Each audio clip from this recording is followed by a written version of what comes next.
네, 안녕하세요. 이제 오늘 9월 18일자 데스랩 세션 시작하도록 하겠습니다. 저는 12기 김민규라고 하고요. 제가 맡은 부분은 라지랭귀지 모델입니다. 네, 콘텐츠 보시면은 일단 인트로부터 설명드리고, 그 다음에 LLM이 뭔지도 잘 모르시는 분들도 계실 수도 있고, 아니면 LLM을 알긴 아는데, LLM이란 말만 듣고 섬찟 이제 겁을 먹으시는 분도 계실 수 있을 것 같아요. 그래서 이제 LLM이 어떻게 생겨났는지부터 해서, 그 다음에 LLM이 구성하는 요소, 그 다음에 LLM이 앞으로 지금 현재 뭐 어떻게 연구가 되고 있는지, 쓰는 사람 입장에서 뭐 어떻게 써야지 잘 쓰는 건지, 이렇게 한 얘기를 드리고, 마지막으로 이제 LLM 직접 해보는 실습 시간을 가져보고자 합니다. 네, 인트로부터 시작하겠습니다. 네, 말이 조금 빠를 수도 있어요. 제가 양이 많다 보니까 조금 빨리 끝내고 싶어서 조금 말이 빠를 수도 있다는 점 이제 양해 부탁드립니다. 네, 트랜스포머랑 디퓨전 그리고 LLM을 먼저 제가 복습차 가져와 봤는데요. 트랜스포머 같은 경우에는 이제 세션을 다룬 지가 한 달 정도 된 것 같은데 일단 먼저 리캡부터 보고 넘어가도록 하겠습니다. 트랜스포머는 그 텍스트, 그러니까 즉 연속적인 어떠한 텍스트 데이터를 처리하기 위해서 만들어진 아키텍처라고 보시면 될 것 같아요. 그래서 2014년까지만 해도 RNN, LSTM, GRU 등 이제 시퀀스 모델링을 활용하는 모델들이 생겨났었습니다. 근데 다만 RNN과 LSTM의 단점이라고 한다면은 이 문장 길이가 조금만 길어지면은 초기에 있었던 정보들이 점점 사라져 간다는 문제가 생길 수도 있다. 그리고 그 길이가 너무 길다 보니까 초기의 가중치들은 잘 업데이트가 되지 않는다. 이제 그거를 이제 그레디언트 베니싱이라고 볼 수 있는데 그런 문제점이 생길 수 있다라는 거죠. 그래서 어떻게 하면 초기 문장과 나중에 문장들의 정보를 다 똑같이 반영을 할 수 있을까라는 이제 질문이 생기게 되고 2014년에 어텐션 메커니즘이 등장하게 됩니다. 이 어텐션 메커니즘은 이제 문장 전체를 볼 때 어떤 문장, 어떤 부분에 좀 주목해서 볼지에 대한 얘기예요. 예를 들어서 I want to go home이라고 하면은 home이라는 부분에 집중해서 볼 수도 있는 거고 아니면은 want라는 다음에는 뭐 to라는 무조건 그 전치사가 나와야 된다. 뭐 그런 쪽에서 집중해서 볼 수도 있는 거고요. 그런 어텐션 메커니즘을 결합해서 성능이 좋아졌는데, 근데 RNN LSTM처럼 이제는 순차적으로 할 필요가 없다. 아예 그냥 어텐션만 처음부터 끝까지 다 써버리자라고 해서 2017년에는 이제 Attention is all you need라는 논문으로 대표되는 트랜스포머 아키텍처가 최초로 제시가 되었습니다. 트랜스포머 아키텍처에 대한 설명은 이제 트랜스포머 원 세션에서 다뤘기 때문에 지금 넘어가도록 하고요. 오른쪽 그림만 보시면은 저희가 관심 있어 하는 단어를 쿼리라고 하고 그랬을 때 이 쿼리를 저희가 가지고 있는 사전 지식들, 이 키와 서로 비교를 합니다. 이 키와 비교를 한 이후에 키에 딸려 있는 밸류 값을 통해서 실제로 이 단어와 이 단어 사이에 얼마나 어텐션이 높은지 또는 낮은지, 연관성이 높은지 낮은지를 측정한다라고 생각하시면 될 것 같아요. 그리고 이 어텐션으로 저희가 관심 있어 하는 부분이 다 다를 수 있다라고 했잖아요. 실제로 문장을 볼 때도 관심 있어 하는 부분이 어떤 데는 문법적인 부분에 집중을 해주는 게 있어야 되고 또 어떤 데는 맥락적인 부분에 집중을 해야 되기 때문에 멀티 헤드 어텐션이라고 해서 여러 개의 헤드, 그러니까 어떤 약간 역할 분담이라고 생각해 주시면 될 것 같아요. 조별 과제를 하는 것처럼 너는 이거래, 너는 이거래 이런 식으로 함으로써 다양한 관점에서 분석하고 정보들을 종합적으로 반영해서 저희가 예측이라든지 아니면은 이 문장은 긍정이다, 부정이다라는 감정 분석 등을 할 수 있게 됐습니다. 그리고 트랜스포머 2 세션에서 다뤘지만은 버트와 GPT라는 두 가지의 구조가 서로 완전 상이하게 달라요. 이 트랜스포머를 보시면은 트랜스포머는 문장 자체를 받아들이는 인코더 파트랑 그걸 통해서 이해한 내용을 바탕으로 다음 문장을 내뱉는 디코더 파트가 두 개로 나눠져 있습니다.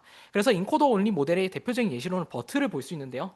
버트 같은 경우에는 입력한 문장에서 일부 단어를 마스킹을 합니다. 그 다음에 모델이 동시에 이걸 예측하도록 만드는 방식을 나타냅니다. 그렇게 되면 이제 버트를 가지고 문장 구조라든지 아니면은 맥락적인 의미를 더 잘 이해할 수 있을 것이다. 라는 이제 전제를 깔고 버트라는 모델이 생겨났고요. 디코더 올린 모델 같은 경우는 GPT입니다. GPT 같은 경우에는 넥스트 토큰 프레딕션 형태라고 보시면 될 것 같아요. 어떤 말이냐 하면은 저희가 RNN을 보면은 RNN으로 뭐 다음 기온을 예측할 때 순차적으로 다음날 기온, 그다음에 모레 기온, 그다음에 사흘 뒤 기온 이렇게 나흘 뒤 기온 예측하는 것처럼 그런 식으로 넥스트 토큰 프레딕션 다음에 들어올 단어가 뭔지를 예측하는 형태다. 네, 여기까지 해서 이제 트랜스포머와 그 베리에이션에 관련된 얘기였습니다. 이제 다음으로는 디퓨전에 관련된 얘기를 가져와 보도록 할 텐데요. 디퓨전 세션을 이제 다루고 저도 이제 그때 봤었는데, 디퓨전 같은 경우에는 물론 수식적인 부분이 되게 복잡한 부분이 많아요. 근데 뭐 수식적인 부분을 여기서 짚고 가는 것보다는 그냥 디퓨전에 어떤 거를 한다라는 정도만 좀 얘기를 하고 넘어가고자 합니다. 이제 디퓨전은 크게 두 가지 프로세스로 구성이 돼 있습니다. 하나는 forward 프로세스, 그러니까 원본 이미지에 예를 들어서 제가 루시라는 이제 그룹의 앨범 커버를 가져왔는데요. 이 앨범 커버를 저희가 넣어주게 되면은 여기다가 그 노이즈를 줍니다. 그러니까 그 옛날 TV를 보면은 TV에 그 흑백 화면 이렇게 치지지직 나오는 거 있잖아요. 그거를 계속 주입을 시켜줍니다. 단계적으로. 그럼 단계적으로 넣다 보면 처음에는 어느 정도 앨범 커버 이미지가 계속 보이다가 어느 순간에는 이제 아예 그냥 완전한 노이즈가 되는 거죠. 이렇게 노이즈를 계속해서 더 넣어줘서 아예 그림이 뭔지를 모르게 만들어주는 과정이 포워드 프로세스고요. 이 반대로 이 완전한 노이즈에서 반대로 이 이미지를 다시 추론하는 과정이 있는 거예요. 그러니까 완전한 노이즈에서 어떤 식으로 노이즈를 빼주면은 마지막에 T번 반복하고 나면은 이 앨범 커버를 저희가 만들 수 있을까라는 과정이 이제 디노이징 프로세스라고 부르게 되는 겁니다. 그래서 VA 겐도 배우셨겠지만 디퓨전 모델이 이런 식으로 이제 생성을 해내면서 이제 생성 모델의 일종으로서 이미지를 되게 선명하고 좋은 이미지를 만들어내는 과정이 있었다. 물론 다양한 이제 서브 이제 테크닉들이 있었겠지만 그런 겁니다. 이제 근데 생각해 보면은 이미지에 디퓨전을 썼으니까 디퓨전이 이미지 잘 만들어내던데 지금 프로젝트 하시는 분들도 LDM을 많이 쓰실 거예요. 어쨌든 그렇게 되면은 디퓨전 모델을 언어 모델로도 쓰면 되지 않을까? 왜냐하면은 이미지만 만들어내는 게 아니라 그냥 저희가 원하는 그냥 동화 하나를 만들어줘 하면 동화를 뚝딱 만들어내는 것도 왜 굳이 트랜스포머 같은 걸 써야 되지? 디퓨전도 성능 좋다는데 디퓨전을 쓰면 안 되나? 라고 생각하실 수도 있다는 거죠. 근데 보시면은 이제 디퓨전을 실제로 쓰는 사례들이 많이 나오고 있습니다. 이게 이 논문 같은 경우는 2025년에 나왔던 페이퍼이고 제가 좌측 하단에 보면 회색 글씨로 다 논문 원본은 다 첨부를 해놨습니다. 혹시라도 영구적으로 관심 있으신 분들은 참고해서 보시면 될 것 같고요. 그 전에도 시도가 많았어요. 그러니까 디퓨전 랭귀지 모델이라고 해서 예측하는 모델이 있었는데 일단은 제가 최근에 나왔던 논문 하나를 가져와서 설명을 드리면 이제 최종적으로 질문을 하고 나면 그 응답으로 어떠한 답변이 나올 거잖아요. 예를 들어서 뭐 오늘 날씨는 어때 하면은 오늘 날씨는 맑습니다가 응답일 텐데 그 응답을 기존의 이제 GPT 같은 경우에는 오늘 예측하고 날씨는 예측하고 맑습니다. 이렇게 순차적으로 예측을 하는 모델이었다면 이 라다라는 모델 같은 경우에는 한꺼번에 예측을 합니다. 그러니까 오른쪽 예시를 보시면은 릴리가 4시간에 12km per hour를 달린다. 그러면 6km per hour를 그러고 나서 달렸는데 뭐 8시간에 몇 시간 달릴 거냐 이런 질문이 있었을 때 저희 같은 경우에는 사실은 답부터 먼저 생각한다든지 아니면 식부터 먼저 생각을 하잖아요. 근데 GPT는 순차적으로 생각을 하니까 좀 더 인간 같은 사고방식을 거치게 만들 수 없냐라는 거죠. 그래서 실제로 보시면은 in 4 hours Lily runs 12 multiplies 4 어쩌고저쩌고 라고 돼 있는데 진하게 표시가 돼 있으면 돼 있을수록 더 나중에 복원을 했다는 뜻이거든요. 그러니까 디퓨전 모델이 아무것도 없는 상태에서 점차적으로 뭔가 이미지를 복원한 컨셉이잖아요. 그거를 텍스트에 적용을 하니까 모든 토큰을 아무것도 모른다고 가정을 하고 순차적으로 한 단계 한 번에 하나씩 복원을 하는 겁니다. 그러니까 첫 번째는 뭐 콤마를 복원을 한다든가 아니면은 릴리라는 이름을 복원한다든가 그러고 난 다음에 다음 단계에서는 조금 더 상위 개념들을 복원하고 이런 식으로 계속 반복을 하다 보면은 최종적으로 모든 문장에 다 복원한 결과값이 나올 거고 이랬을 때 특히나 수학적인 문제를 푸는데 이 언어 모델의 성능이 좋았다라고 해요. 근데 문제가 뭐냐면은 디퓨전 모델도 그렇지만은 이미지를 만들어내는 시간, 즉 여기서는 텍스트를 만들어내는 시간이 너무 느려요. 그래서 최근에는 어떻게 하면 시간을 조금 더 빨리 복원시킬 수 있을 것인가에 대한 연구도 많습니다. 이제 디퓨전 모델을 저희가 다뤘기 때문에 이전 세션 리캡도 할 겸 제가 가져와 봤고요. 이제 진짜 인트로입니다. 라지 랭귀지 모델이라고 하면은 언어 모델은 언어 모델인데 라지한 언어 모델인 거잖아요. 엄청 큰 언어 모델인데 도대체 뭐가 크냐? 그냥 뭐 다양하게 생각해 볼 수 있는데 이제 보시면은 초반에는 이 아키텍처의 그러니까 이 가중치의 개수가 엄청 작아요. 보시면은 GPT 같은 경우는 110개 가중치, 110개가 아니라 110밀리언 가중치입니다. 110밀리언 작다고 하지만은 실제로 보면 많죠. 사람도 110밀리언이 되기가 진짜 어려운데 솔직히 말하면 그럼 110밀리언이 있다고 쳐봅시다. 그런 다음에 점점점 스케일이 업돼서 여기가 이 수치가 분명 작은 수치가 아님에도 불구하고 GPT-3 같은 경우에는 엄청난 규모를 가지고 있는 거죠. 버트라는 모델보다 500배 더 큰 파라미터 사이즈를 가지고 있다라는 겁니다. 엄청 규모가 큰 거죠. 그래서 점점점 레벨업이 돼가고 있다. 그래서 이러한 부르는 용어들을 들어보신 분들도 계실지 모르겠지만 파운데이션 모델이라고 합니다. 이 파운데이션 모델이란 이제 엄청 많은 양의 데이터, 그러니까 웹상에 존재하는 데이터든 뭐 저희가 실생활에서 보고 있는 옛날 문서든 모든 데이터들을 통해서 학습된 일반적인 목적의 모델. 그러니까 이것도 잘하고 저것도 잘하고 저것도 잘한다. 넌 진짜 다 잘하구나. 약간 이런 모델이라고 생각해 주시면 될 것 같아요. 최근에 나온 GPT 같은 모델도 되고 라마라는 모델도 있고요. 그 다음에 클라우드라고 해서 이러한 코딩할 때 좀 많이 쓰는 모델이 있어요. 그리고 구글에서 최근에 이제 대학생들을 상대로 무료로 제공하고 있는 제미나이도 이러한 파운데이션 모델의 일종에 해당이 됩니다. 결국 파운데이션 모델 같은 경우에는 한마디로 그 그러니까 전교 1등처럼 모든 과목들이 다 잘하는 거다라고 생각하시면 되기 때문에 모든 것들을 다 이해할 수 있는 엄청난 레프레젠테이션 능력을 가지고 있습니다. 당연히 강력하다, 엄청 다 잘한다라고 하니까 사람들이 관심이 없을 수가 없겠죠. 그래서 아이클리어 2025년 이게 최근에 5월에 열렸나? 제가 기억이 잘 안 나는데 이제 아이클리어 워크샵이라고 해서 아이클리어가 뭐냐면 AI 분야의 약간 그 학회, 그러니까 논문을 내서 최근 트렌드가 어떻게 되는지, 나 이 정도 연구해, 나 이런 거 연구하고 있어, 이거를 서로 소통하는 교류의 장이라고 보면 될 것 같은데, 거기에 이제 워크샵이라고 해서 관심 있는 주제를 가지고 여러 사람들이 모여서 여기서 나는 이거 연구하고 있어, 근데 너는 뭐 연구해? 이런 것들 얘기하는 시간들이 있어요. 보시면은 제가 엄청나게 많은 그 워크샵이 있거든요. 거의 100종에 가까운 워크샵이 있는데, 그 중에서 이제 파운데이션 모델과 조금이라도 유사한 질문들을 가지고 있는 거를 몇 개만 추려서 가져왔습니다. 특히나 라지 랭귀지 모델에 대한 부분만 엄청나게 가져왔는데 엄청 많은 주제들이 있어요. 보면은 뭐 어떻게 하면 AI가 내뱉는 결과를 우리가 믿을 수 있을지에 대한 얘기도 있고, 아니면 데이터가 너무 적다, 우리가 데이터를 어떻게 만들어낼 것인가에 대한 얘기도 있고요. 제가 응통 출신이기 때문에 이 probabilistic inference 확률적인 부분에 대한 추론도 많이 관심이 있습니다, 다들. 그리고 뭐 등등이 있어요. 이제 그러면은 이 다음에는 그러면 LLM이 어떤 식으로 발전을 하게 될까라고 하면은 너무 막막하죠. LLM도 모르는데 LLM이 앞으로 어떻게 발전될지를 여러분한테 묻는 거는 말이 안 되죠. 그래서 LLM이 어렵다고 하면은 흔히들 구글링이나 스터디나 GPT를 찾아봅니다. 그러면 너무 시간이 오래 걸리고요. 다들 스터디를 같이 하게 되면은 초반 부분만 보기 때문에 트랜스포머만 한 3번 정도 보다가 끝나요. 아, 솔직히 여기 학회 계신 분들 다 바쁘잖아요. 그러면은 한 시작해요. 그럼 심화 스터디를 시작해요. 그럼 어느 순간 저밖에 안 해요. 제가 맨날 발제해 가고 그러면은 다들 참여를 해요. 오늘 제가 바빠서 힘들 것 같습니다. 근데 그게 솔직히 다 바빠서 어쩔 수가 없잖아요. 그랬는데 이제 제 세션을 들으면 2시간이면 끝납니다, 무려. 2시간도 길긴 하죠. 근데 어쨌든 2시간이면 끝나고 자료가 컴퓨터에 여러분들 컴퓨터에 남을 거고요. 그리고 직접 부딪혀 본 사람이 정리했기 때문에 뭔가 더 잘 받아들여질 거라고 생각을 합니다. 그래서 이제부터 LLM의 A부터 Z까지는 아니고 한 C 정도까지는 알아보도록 하겠습니다. 네, LLM은 말 그대로 라지한 모델입니다. 이제 프리트레이닝과 파인 튜닝이라는 용어를 들어보신 분들도 계실 거고 아닌 분들도 계실 텐데 이제 어, 어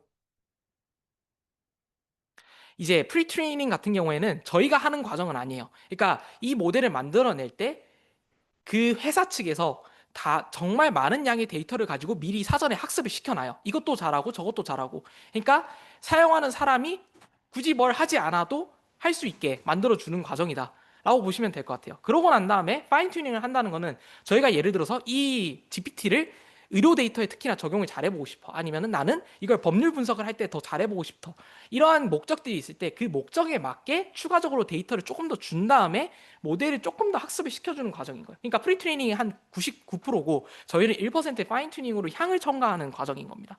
그래서 개를 학습시킬 때 모든 개들이 다 똑같이 뭐 군견이든 아니면은 애완견이든 앉아 일어서 뭐 기다려 이런 지시들 다 따를 거잖아요. 근데 저희가 이 개를 어디에 활용할지에 따라서 뭐 시각 장애인의 안내견이라든지 아니면은 사냥용 이제 개라든지 아니면은 뭐 다른 용도로 쓰이는 개라든지 그럴 때마다 세부적인 태스크가 조금씩 달라지는데, 이럴 때는 이제 스페셜 트레이닝 즉 파인 튜닝으로 조금 더 개를 학습시키는 과정이 필요하다라는 겁니다.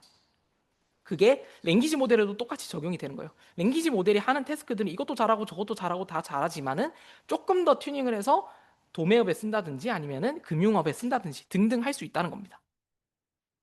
근데 프리트레이닝을 하고 파인 튜닝을 하는 과정의 한계점이라고 하면요.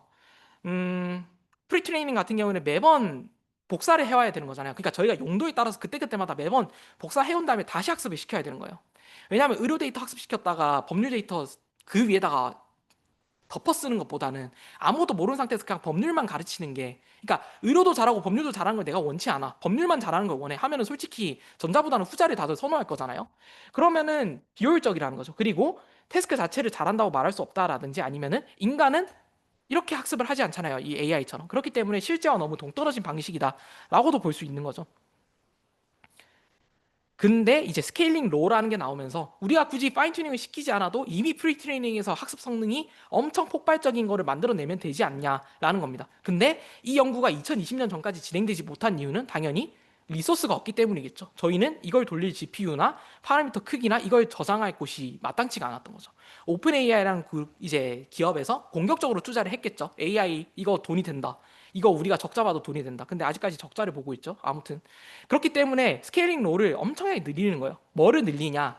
모델의 파라미터 수를 늘린다든지, 그러니까 모델의 규모를 키우는 거죠. 또는 학습시키는 데이터 셋의 크기를 엄청 늘린다든지, 아니면 연산량을 엄청 늘린다든지, 이 세 가지를 모두 다 늘렸을 때 지수적으로 성능이 상승하는 모습을 보였다라는 것을 보였습니다.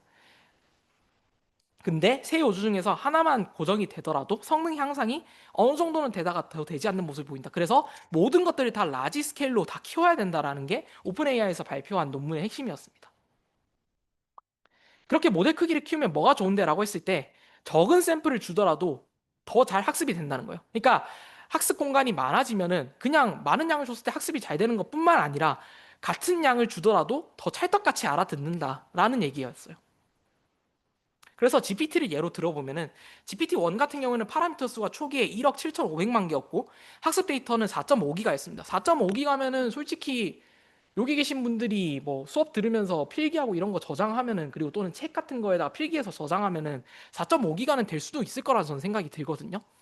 근데 GPT-3로 가니까 갑자기 파라미터 수가 1억 7,500만 개에서 1000배 늘어난 1750억 개가 되고요. 학습 데이터는 570기가바이트가 됩니다. 이것도 적죠. GPT-4의 파라미터 수는 실제로 공개하진 않았지만 약 1.8경개라고 추정을 합니다. 1.8경이면은 사실 감이 잘 안 오죠. 그리고 GPT OSS라고 해서 다 들어보신 분도 계시겠지만, 그 GPT 같은 경우에는 안에 가중치 값을 저희가 몰라요. 어떻게 학습시켰는지도 잘 모르는데 그거를 공개시켜준 모델이 있어요. 그 오픈소스 모델인 GPT OSS의 파라미터 수도 210억 개, 그 다음에 규모가 좀 큰 거는 1170억 개 정도 된다고 합니다. 엄청 양이 많은 거죠. 그러니까 양을 저희가 생각하는 그 스케일보다도 훨씬 많이 키워버리면 성능이 폭발적으로 증가한다. 그렇기 때문에 라지 랭귀지 모델이 이슈가 됐고 최근에도 많이 사용이 되고 있다라는 얘기를 하기 위해서 가져와 봤습니다. 그리고 질문이 혹시 있으시면은 중간중간에 편하게 질문해 주셔도 됩니다. 질문을 해 주시면 제가 그만큼 뒷부분을 조금 더 간추려 가면서 어차피 얘기를 하면 되기 때문에 그렇습니다. 자, 그 다음에 모델의 규모를 키웠어요. 모델의 규모를 키운 다음에 그럼 모델을 어떻게 활용할 건지에 대한 얘기도 이제 따라서 나와야겠죠. 모델을 어떻게 잘 사용할 건지에 대한 얘기가 인스트럭션 튜닝입니다. 인스트럭션이라고 하면 지시라고 생각하시면 될 것 같아요. 예시를 보시면 디자이너한테 기획안 제작해달라거나, 보통 디자이너가 그런 제안을 많이 받는다고요. 깔끔하면서도 눈에 튀는 디자인을 만들어 달라는 요청을 많이 받거든요. 근데 그렇게 말하면은 디자이너가 좋아하겠죠. 좋아서 엄청 좋아하겠죠. 그래서 예를 들어서 근데 아무리 구체적으로 얘기해도 심플하면서 눈에 확 띄었으면 좋겠다 하면서 견적을 얼마나 받아? 그러니까 이것저것 질문을 많이 하는 경우도 있습니다. 그러니까 이런 것들을 보면은 이게 결국에는 하나의 프롬프트라고 생각해 주시면 돼요. 프롬프트란 뭐냐? 프롬프트는 언어 모델에서 내가 어떤 거를 하기를 원해요. 그 하기 원할 때 그 어떻게 하기를 원한다는 거를 모델한테 알려주는 행위라고 보시면 됩니다. 그래서 프롬프트의 구성 요소는 인스트럭션. 모델이 너 지금부터 내가 글을 줄 테니까 요약을 해줘. 아니면은 내가 지금부터 어떠한 리뷰를 보여줄 테니까 이 사람이 이 호텔에 대해서 얼마나 만족했는지 그 평을 점수로 매겨줘. 라는 인스트럭션을 요구를 하게 됩니다. 그러고 난 다음에 컨텍스트를 주는 거예요. 예를 들어서 데사랩의 학회가 뭐 얼마나 학회가 프로젝트를 얼마나 잘하는지 그거를 알려줘라고 평가를 해. 예를 들어서 LLM한테 시켜달라고 해봤습니다. 근데 데사레베라는 학회를 LLM이 알까요? 물론 알면은 좋겠죠. 그만큼 월드 클래스라는 거니까 그러면. 그렇지만 사실은 잘 모를 겁니다. 데사레베라는 학회를 잘 모를 거예요. 근데 구글링해서 알긴 알더라고요. 어쨌든 컨텍스트를 그럼 뭘로 주냐? 아, 데이터 사이언스 랩은 너가 모를 수도 있는데 뭐 연세대학교 최고의 데이터 사이언스 학회로 어쩌고 저쩌고 저쩌고 뭐 ESC도 있고 뭐 와빅도 비슷한 결의 학회가 있다. 이런 식으로 추가적인 정보를 줌으로써 모델이 이걸 이해해서 조금 더 자기가 원하는 태스크로 갈 수 있게끔 유도를 해주는 겁니다. 인풋 데이터 같은 경우에는 예를 들어서 저희가 과제 같은 거 시킬 때 과제 파일을 그대로 첨부시켜주는 경우도 있잖아요. 그런 것들이 인풋 데이터라고 하고요. 그다음에 너가 내뱉을 때 어떻게 내뱉어줘? 코드를 그냥 나한테 알려줘. 아니면은 텍스트로 정리해서 알려줘. 표로 정리해서 알려줘. 이런 것들이 아웃풋 인디케이터가 됩니다. 그래서 사전에 이미 학습한 정보에 더해서 저희가 굳이 파인 튜닝을 할 필요가 없이 그냥 문맥 정보를 추가해주면은 모델을 파인 튜닝 할 필요 없이 그냥 성능 자체가 그냥 좋아지는 거 아닐까? 그러니까 저희가 어떻게 할지를 알려주면은 그거 그냥 룰 잘 따라서 하지 않을까라는 생각이 든다는 거죠. 그거를 이제 저희가 용어를 인컨텍스트 러닝이라고 합니다. 컨텍스트라는 게 맥락이잖아요. 그러니까 맥락을 삽입해주는 의미다라고 보시면 돼요. 그래서 모델이 프리트레이닝 과정에서는 그냥 일반적인 능력을 많이 발전을 시키고 저희가 실제로 이걸 사용하는 테스트 단계에서 정보를 적절히 활용해서 저희가 원하는 태스크를 해결하는 방식을 뜻합니다. 예를 들어서 넌 지금부터 내가 주는 문제를 풀어야 돼. 5 더하기 8은 얼마야? 근데 7 더하기 2는 9고 1 더하기 0은 1이래. 라고 저희가 맥락을 주는 겁니다. 이것들을 저희가 영어 단어로 샷이라고 얘기를 하는데 이 샷, 몇 개의 샷을 넣어줌으로써 모델이 좀 더 좋은 답변을 내뱉을 수 있도록 유도를 해주는 게 인컨텍스트 러닝이고 그것을 통틀어서 그 분야를 인스트럭션 투닝이라고 말합니다. 그렇게 되면은 저희가 말한 것처럼 파인 튜닝을 해주지 않기 때문에 파인 튜닝 같은 경우는 모델의 파라미터를 전부 다 완전 새로 업데이트를 시켜주는 거거든요. 근데 그런 방식과 달리 가중치를 따로 업데이트를 시켜주지 않아도 됩니다. 가중치를 업데이트 시킨다는 거는 다시 돌아가서 그게 그레디언트가 얼마인지 계산하고 그거 다시 더해주고 이 과정을 수렴이 될 때까지 반복하고 근데 가중치가 한두 개입니까? 한 1억 개가 넘어가는데 그것들을 다 수렴시킬 때까지 해야 되니까 그게 학습되지 않는 모습을 보이는데 그래서 결국에는 그거의 가중치가 프로즌 된 대로 학습되지 않는다는 게 인컨텍스트 러닝의 가장 큰 장점입니다. 근데 몇 개의 예시를 주냐에 따라서 제로샷, 원샷, 퓨샷으로 구분이 됩니다. 제로샷은 아예 예시를 주지 않는 거예요. 그 다음에 원샷은 예시를 하나만 주고 퓨샷은 2개 이상을 주는 방식입니다. 근데 이것도 인컨텍스트 러닝도 모델이 어느 정도 학습은 기본적인 이거를 뭐라 표현할까요? 그러니까 모델이 기본적인 그 능력이 수준 이상이어야지 얘가 인컨텍스트 러닝으로 효과를 저희가 볼 수 있는 거지. 모델이 충분히 학습이 잘 되지 않았는데 인컨텍스트 러닝을 무작정 들이밀어서 야 너 이거 해줘 이렇게 하면은 모델 성능이 잘 나오지 않는다는 겁니다. 가령 예를 들어서 GPT-2에서는 인컨텍스트 러닝이 적용이 됐으나 GPT-2에서 적용을 했을 때는 성능이 그렇게 향상되지는 않았어요. 근데 GPT-3로 넘어오니까 GPT-3는 앞서 보신 것처럼 모델의 파라미터의 개수가 폭발적으로 늘었죠. 그러다 보니까 LLM에서 GPT-3가 이미 능력이 좋다 보니까 몇 개의 예시만 줘도 성능이 충분히 향상되더라라는 점을 발견했다고 합니다. 그래서 GPT-3의 논문 제목이 Language Models for Fusion Learner라는 제목인데요. 이 퓨전 러너라는 게 인컨텍스트 러닝이 드디어 된다. 우리가 그 정도로 모델을 발전시켰다라는 것을 좀 어필하기 위해서 이렇게 논문 제목을 썼다라고 합니다. 이렇게 퓨샷뿐만 아니라 한 번도 보지 못한 태스크에 대해서도 어떻게 하면 성능이 높아질까? 왜냐하면은 제로샷을 했을 때는 사실은 성능 차이가 그렇게 많이 나지 않아요. 예를 들어서 이 175B의 파라미터 수를 주고 또는 13B의 파라미터를 수를 주고 봤을 때 오른쪽으로 가면 갈수록 예시의 개수가 많아지는 거거든요. 근데 보시면은 0으로 갔을 때는 아무리 파라미터의 개수가 많아도 솔직히 성능이 10%밖에 안 나와요. 그렇게 잘 되고 있는 건 아니잖아요. 그래서 어떻게 하면은 제로샷에서도 성능을 높일 수 있을까에 대해서 고안을 한 게 이제 구글 딥마인드에서 이게 제시를 했을 텐데 이제 플랜이라고 부르는 Fine Tuned Language Net이라는 이름입니다. 얘는 뭐냐면 기존에 존재하는 데이터 세트는 형식이 다 다양해요. 뭐 요약을 해달라는 태스크도 있고 감정 분석을 해달라는 태스크도 있고 다양한 태스크가 있는데 얘네들의 구조가 다 달라요. 그렇기 때문에 얘네들을 다 통일을 시켜줬습니다. 자, 지금부터 너가 할 일은 요약이야. 자, 지금부터 너가 할 일은 새로운 문장 만들기야. 등등의 인스트럭션으로 다 변환을 시켜버립니다. 그러니까 형식을 다 통일시켜 버린다는 거죠. 형식을 통일시키고 난 다음에 저희가 새로 보는, 그러니까 저희가 원하는 태스크를 할 때도 자 지금부터 너가 할 일은 이거야 라고 했을 때 그 성능이 향상될 수 있다는 거죠. 왜? 자 지금부터 너가 할 일이 이거야 라는 그 형식 자체를 얘가 외워버리니까 그것과 대응돼서 어떻게 하면 되겠다라는 그 체계가 잡혀진다라는 거죠. 물론 이론적으로 얘가 그렇다는 건 아니고 실험적으로 봤을 때 성능이 높아진다라고 제시를 한 겁니다. 그래서 단순히 저희가 인퍼런스 과정에서 이렇게 학습을 시켜주는 것뿐만 아니라 저희가 사전에도 학습을 시킬 때 이런 식으로 조금 형태를 변환시키면서 성능이 향상시키는 예시도 있었다. 그리고 많이 들어보셨을 것 같은데 체인 오브 థॉ트이라고 해서 COT라는 방식이 있습니다. 이 COT라는 방식은 간단합니다. 여러분들이 원하는 프롬프트 같은 경우에는 예를 들어서 뭐 이런 식으로 있을 때 잘못된 답을 내뱉을 수도 있다라는 거죠. 근데 잘못된 답을 내뱉지 않도록 하려면 어떻게 해야 되냐라고 했을 때 모델이 풀이 과정도 같이 내뱉게 만든다는 거죠. 그러니까 이게 무슨 효과를 유도하는 거냐면 저희도 그냥 암산해서 계산하는 것보다 직접 이렇게 일일이 적어서 계산을 하는 게 조금 더 실수를 덜 할 거잖아요. 그렇기 때문에 모델도 자기가 생각하는 사고의 과정을 직접 다 적음으로써 풀이 과정을 계속 따라가면서 틀린 답으로 가지 않게 만드는 겁니다. 그러니까 중간중간 사고 단계를 계속 서술하게 만들어주면서 혹시나 설사 자기가 잘못된 답으로 가고 있다고 해도 아 근데 이전 문장 생각해보니까 내가 잘못 말한 것 같은데 라고 갈 수 있게 중간 사고 단계를 다 말하게 만들어 버리자라는 거죠. 그래서 특히나 이러한 COT 태스크는 다른 태스크뿐만 아니라 수학적인 연산과 관련된 리즈닝 태스크에서 성능이 향상되는 모습을 보였습니다. 이렇게 체인, 그러니까 순차적으로 생각하는 방식뿐만 아니라 정말 다양한 방식들이 있어요. 이 왼쪽에 보시면 셀프 컨시스턴시인데 얘는 뭐냐면은 일단 한 번 물어봐요. 한 번 물어보고 답은 11이야. 두 번째 물어봤을 때 답은 13이야. 세 번째 물어봤을 때 답은 13이야.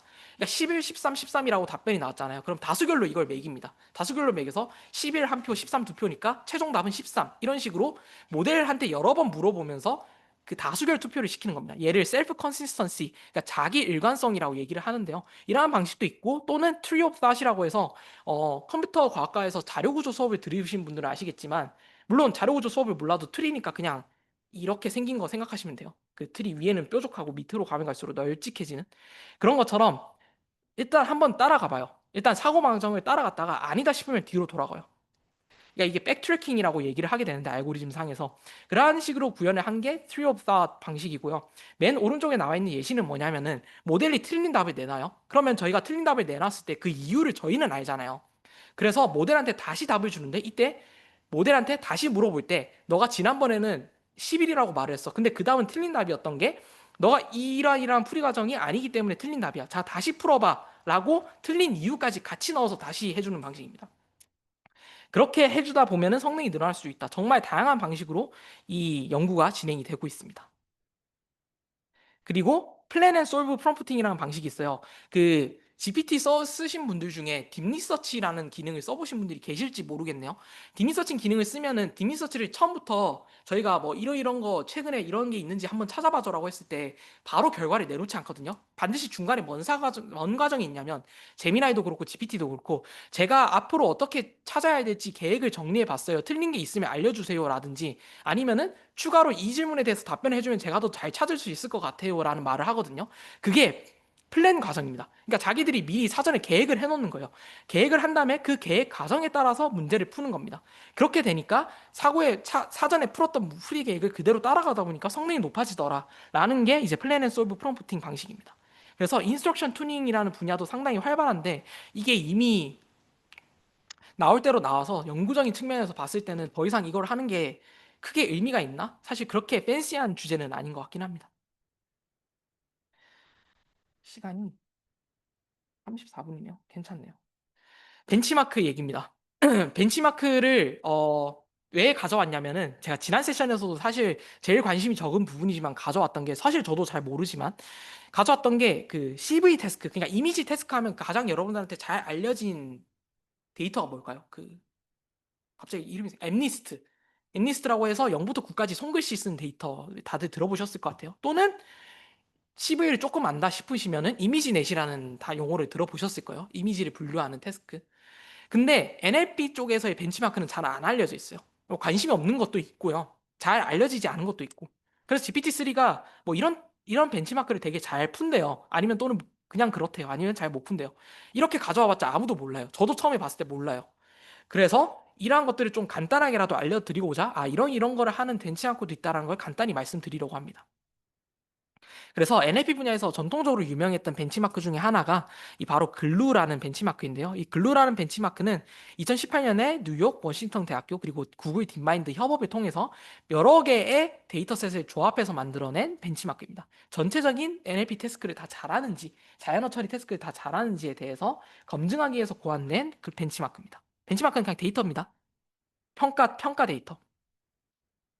그래서 종류를 제가 하나하나 다 짚고 가지는 않을 거고요. 예를 들어서 어떤 게 있냐면은 얘는 명사야. 얘는 뭐 대명사야. 이런 것들 품사 태깅하는 태스크를 담당하는 것도 있고요. 아니면 또는 문장이 문법적으로 맞는지 여기서 동명사가 들어가야 되는데 투부정사가 들어갔다. 오, 되게 오랜만에 저 얘기하는 것 같은데. 그런 것들 문법적으로 오류를 짚는 벤치마크도 있고요. 또는 그런 태스크도 있어요. 나는 오늘 기분이 좋아.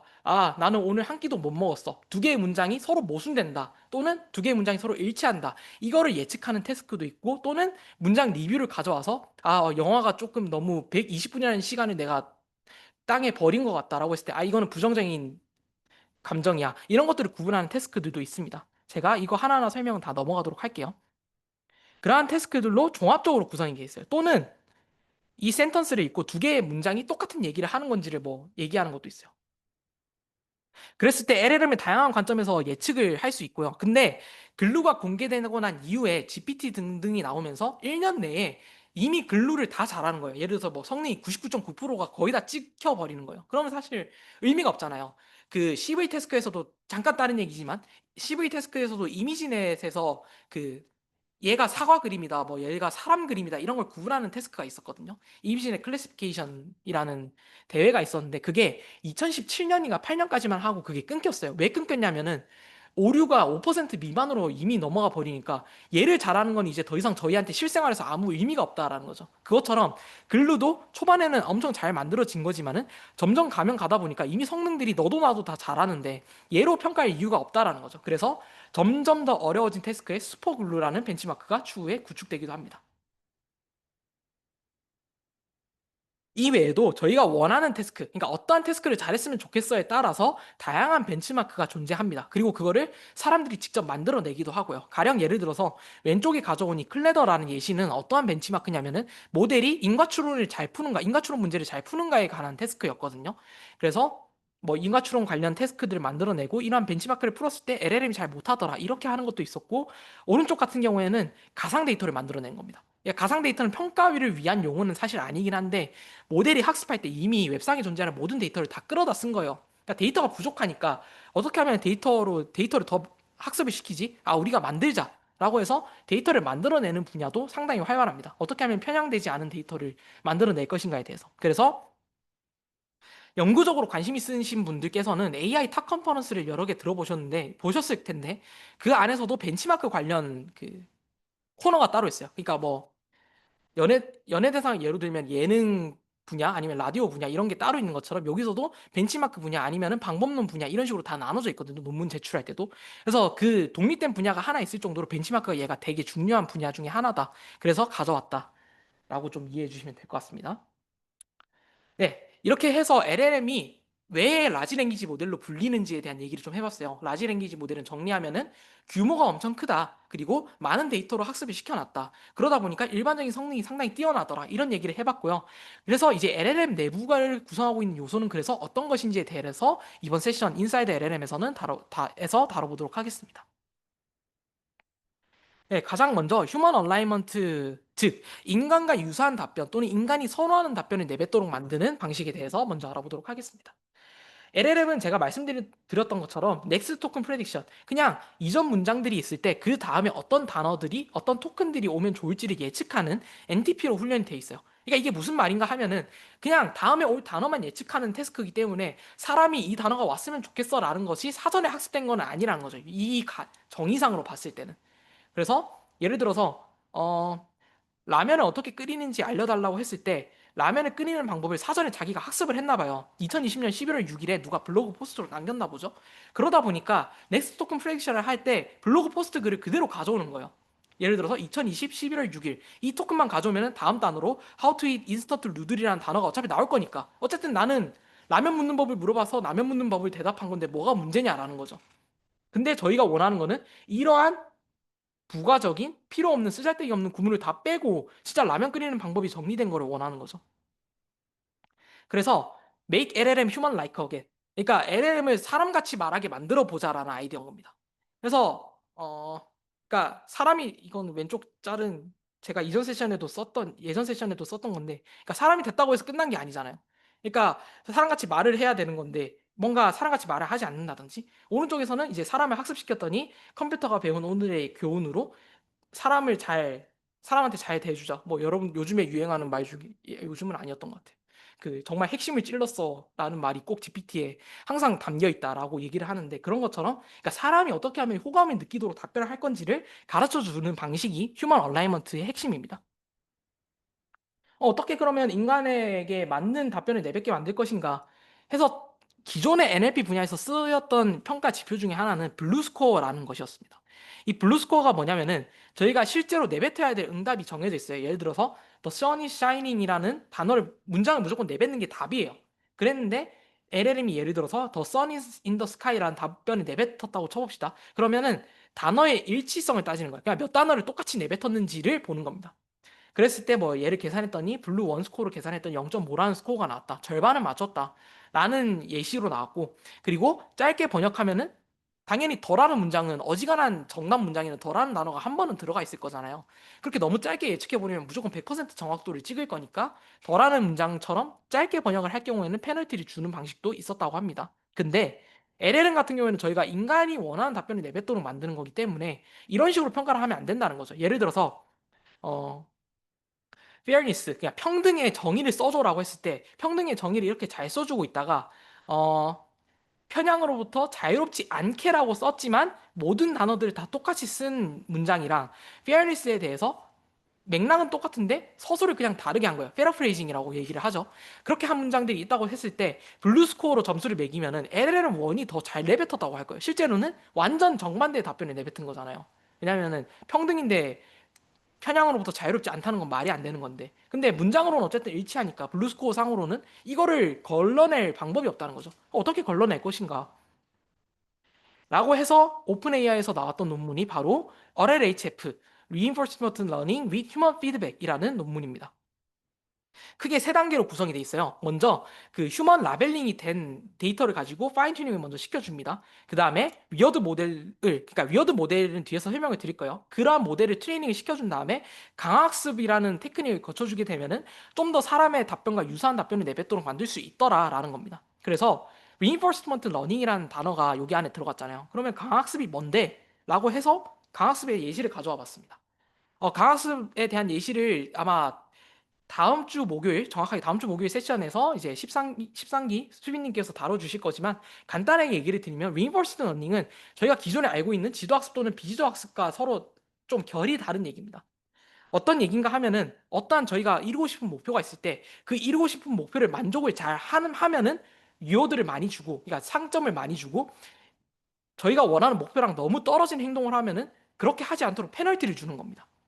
예를 들어서 애가 첫 걸음을 걷는 여정을 예를 들어서 따졌을 때 애가 걷지 못하고 넘어지면은 그건 이제 네거티브 리워드. 그러니까 이렇게 일어서서 걸어야 돼라고 피드백을 줄 수도 있는 거고요. 아니면 잘 걷고 있으면 잘 걷고 있다고 저희가 이렇게 북돋아주면서 저쪽으로 걸어올 수 있도록 만들어 줄 수도 있다라는 거죠.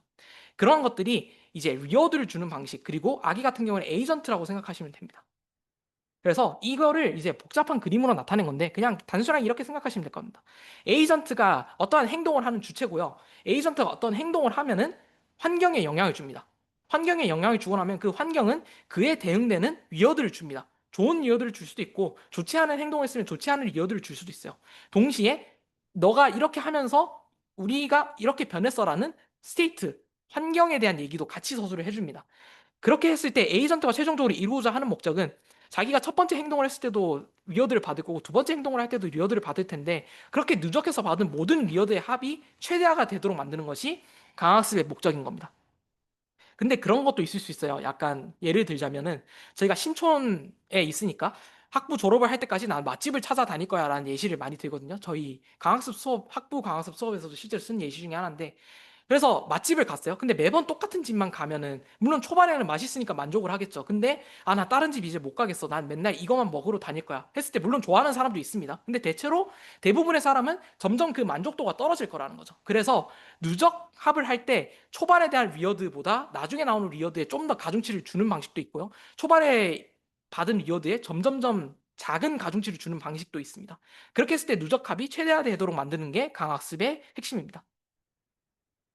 그래서 강학습 얘기를 실컷 떠들었더니 LLM은 그러면 어떻게 이 강학습을 쓸까라는 겁니다. LLM은 두 개의 답변이 있을 때 두 개의 답변 중에서 더 그럴듯한 답변을 내뱉으면은 좋은 점수를 주고 좋지 않은 답변을 내뱉을 때 벌점을 주게 되면은 최종적으로 모델이 인간이 원하는 답변을 내뱉도록 저희가 이끌어 줄 수 있다는 겁니다. 그래서 상대평가를 하자는 거죠. 위닝 리스폰스는 좋은 답변, 루징 리스폰스는 나쁜 답변. 두 개의 상대평가를 해서 더 좋은 답변 쪽으로 갈 수 있도록 만들어 주자는 겁니다. 근데 저희가 언제까지나 그 라벨을 다 붙여줄 수는 없잖아요. 이거는 좋은 답변이야, 이건 나쁜 답변이야. 그리고 LLM이 뭐 오픈 AI 예를 들어서 GPT 쓰고 있으면 저희가 답변 내뱉을 때마다 이 답변 좋아요, 나빠요라고 할 수는 없는 거잖아요. 그래서 이걸 어느 세월에 다 평가하지라는 문제점이 있겠죠. 그거를 모델이 자동화시켜서 모델이 직접 평가를 하도록 만들어 버리면 어떨까라는 게 LLHF의 아이디어고 그 알고리즘이 PPO라는 방식입니다. 그래서 이 그림을 보시면 복잡하지만 이 그림에 대한 설명은 넘어갈 겁니다. 그냥 핵심만 짚고 넘어갈게요. 이 모델 RLHF를 이루는 요소는 크게 네 가지로 나눠져 있습니다. 첫 번째 폴리시 LLM 같은 경우에는 저희가 학습하는 언어 모델을 그냥 나타낸다고 생각하면 돼요. 그냥 GPT, 제미나이. 그 다음에 SFT 모델 같은 경우에는 처음에는 어떻게 점수를 줘야 될지 아무것도 모르잖아요. 그래서 저희가 최소한의 라벨링 데이터를 줍니다. 그러니까 이 답변을 내뱉으면 이 답변은 몇 점짜리 답변이야. 이 답변은 100점짜리 답변이야. 이런 식으로 답변이 있는 데이터를 미리 주고 그걸로 학습된 SFT 모델을 미리 초반에 넣어줍니다. 이 SFT 모델이 리어드 모델을 처음에는 학습시킬 때 활용이 된다는 거죠. 그러고 난 다음에 리워드 모델이 어느 정도 안정화가 되고 나면은 SFT 모델을 사용하지 않고 리워드 모델이 학습을 하게 된다라는 얘기입니다. 밸류 모델 같은 경우는 그냥 강학습 테크닉에 관련된 얘기라 여기서는 생략하도록 하겠습니다. 근데 얘도 한계점이 있다라고 사람들이 얘기를 하는 거죠. 강학습이라는 것 자체가 복잡하기도 하고 강학습을 관련 프로젝트를 한 번이라도 해보신 분들은 느끼시겠지만은 얘가 학습 시간이 정말 오래 걸립니다. 정말 오래 걸리고 스테이블한 것도 조금 덜하고요. 그러니까 스테이블하다는 거는 학습이 안정적인가에 대한 얘기인데 안정적이지 않은 경우도 좀 많아요. 그러다 보니까 모델을 이렇게 많이 줘야 될까? 써야 될까? 그냥 모델을 적게 주면 안 되나? 어떻게 하면 모델을 최대한 덜 쓰지? 라는 고민에 빠지게 됩니다. 그래서 LLM 모델이 그냥 결론은 그거죠. 그냥 LLM 모델이 너 잘하지? 너 믿을게 하고 모델을 더 추가하지 않겠다라는 거죠. 그냥 LLM 모델 자체가 그냥 더 좋은 답변을 잘 내뱉도록 로스 펑션만 바꿔주자는 거죠. 그냥 그레디언트를 학습할 때 그냥 사람 답변을 잘 내뱉기 위한 역할도 추가해주자라는 겁니다. 그래서 DPO 로스라고 불리는 추가적인 로스를 추가해주는 겁니다. 그러면은 저희가 리어드 모델을 따로 두지 않고 강학습을 사용하지 않더라도 그냥 인간의 유사한 답변을 내뱉도록 만들 수 있다라는 게 DPO에 대한 설명이고요. 이 이후에도 이 강학습을 어떻게 하면은 LLM에 잘 활용할 것인지에 대한 연구가 상당히 활발합니다. 그냥 하루에도 수십 개씩 나오고 있다 할 정도로 정말 수십 개는 너무 과장이고요. 한 10개에서 20개 정도 계속 나오고 있다라고 말씀드려도 무방합니다. 그리고 최근 올해 초에 유행했었던 딥시크 같은 경우에도 이 분야에서 좀 약간 노벨티를 부여해서 엄청난 이슈가 되기도 했었고요. 네, 그랬습니다. 그래서 지금까지가 거의 절반 정도 얘기를 했던 것 같고요. 저희가 지금 시간이 48분이니까 정확하게 정각에 다시 시작하는 걸로 하겠습니다. 네, 계속 이어서 가도록 하겠습니다. 다음으로 LM에서 살펴볼 부분은 Efficient LLM이라는 부분입니다. Efficient LLM은 저희가 파인 튜닝 할 때 문제점에서 시작을 하는 건데요. 그러니까 LLM이 보신 것처럼 파라미터의 개수가 엄청나게 많아지게 되죠. 파라미터의 개수가 많아지면은 아무리 적은 양의 데이터를 쓴다고 하더라도 엄청나게 많은 시간이 걸릴 수밖에 없는 거죠. 그러니까 적은 양의 데이터를 써도 모든 파라미터를 다 업데이트 시켜야 되는 거니까. 1억 개가 넘어가는 엄청 많은 양의 데이터를 업데이트 시켜야 되니까. 그러다 보니까 매우 비효율적이고 일반화 성능도 떨어지게 됩니다. 즉, 하나의 파인 튜닝을 시켜버리면은 다른 태스크는 이제 잘 못하게 될 수도 있다라는 겁니다.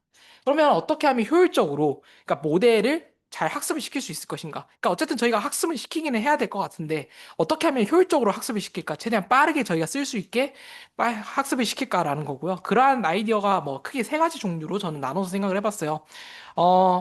파라미터 이피션트 파인 튜닝이라고 해서 파라미터의 수를 적게 학습을 시키는 겁니다. 그러니까 일부는 학습을 시키지 않고 일부는 학습이 되도록 저희가 뭔가의 변형을 줘서 유도를 해주는 방법도 있을 수가 있고요. 아니면은 믹스처 오브 엑스퍼트라고 해서 그때그때마다 담당하는 사람을 따로 두는 거예요. 그러니까 이 데이터는 너가 학습해, 이 데이터는 너가 학습해 이런 식으로 지정하는 방법도 있고요.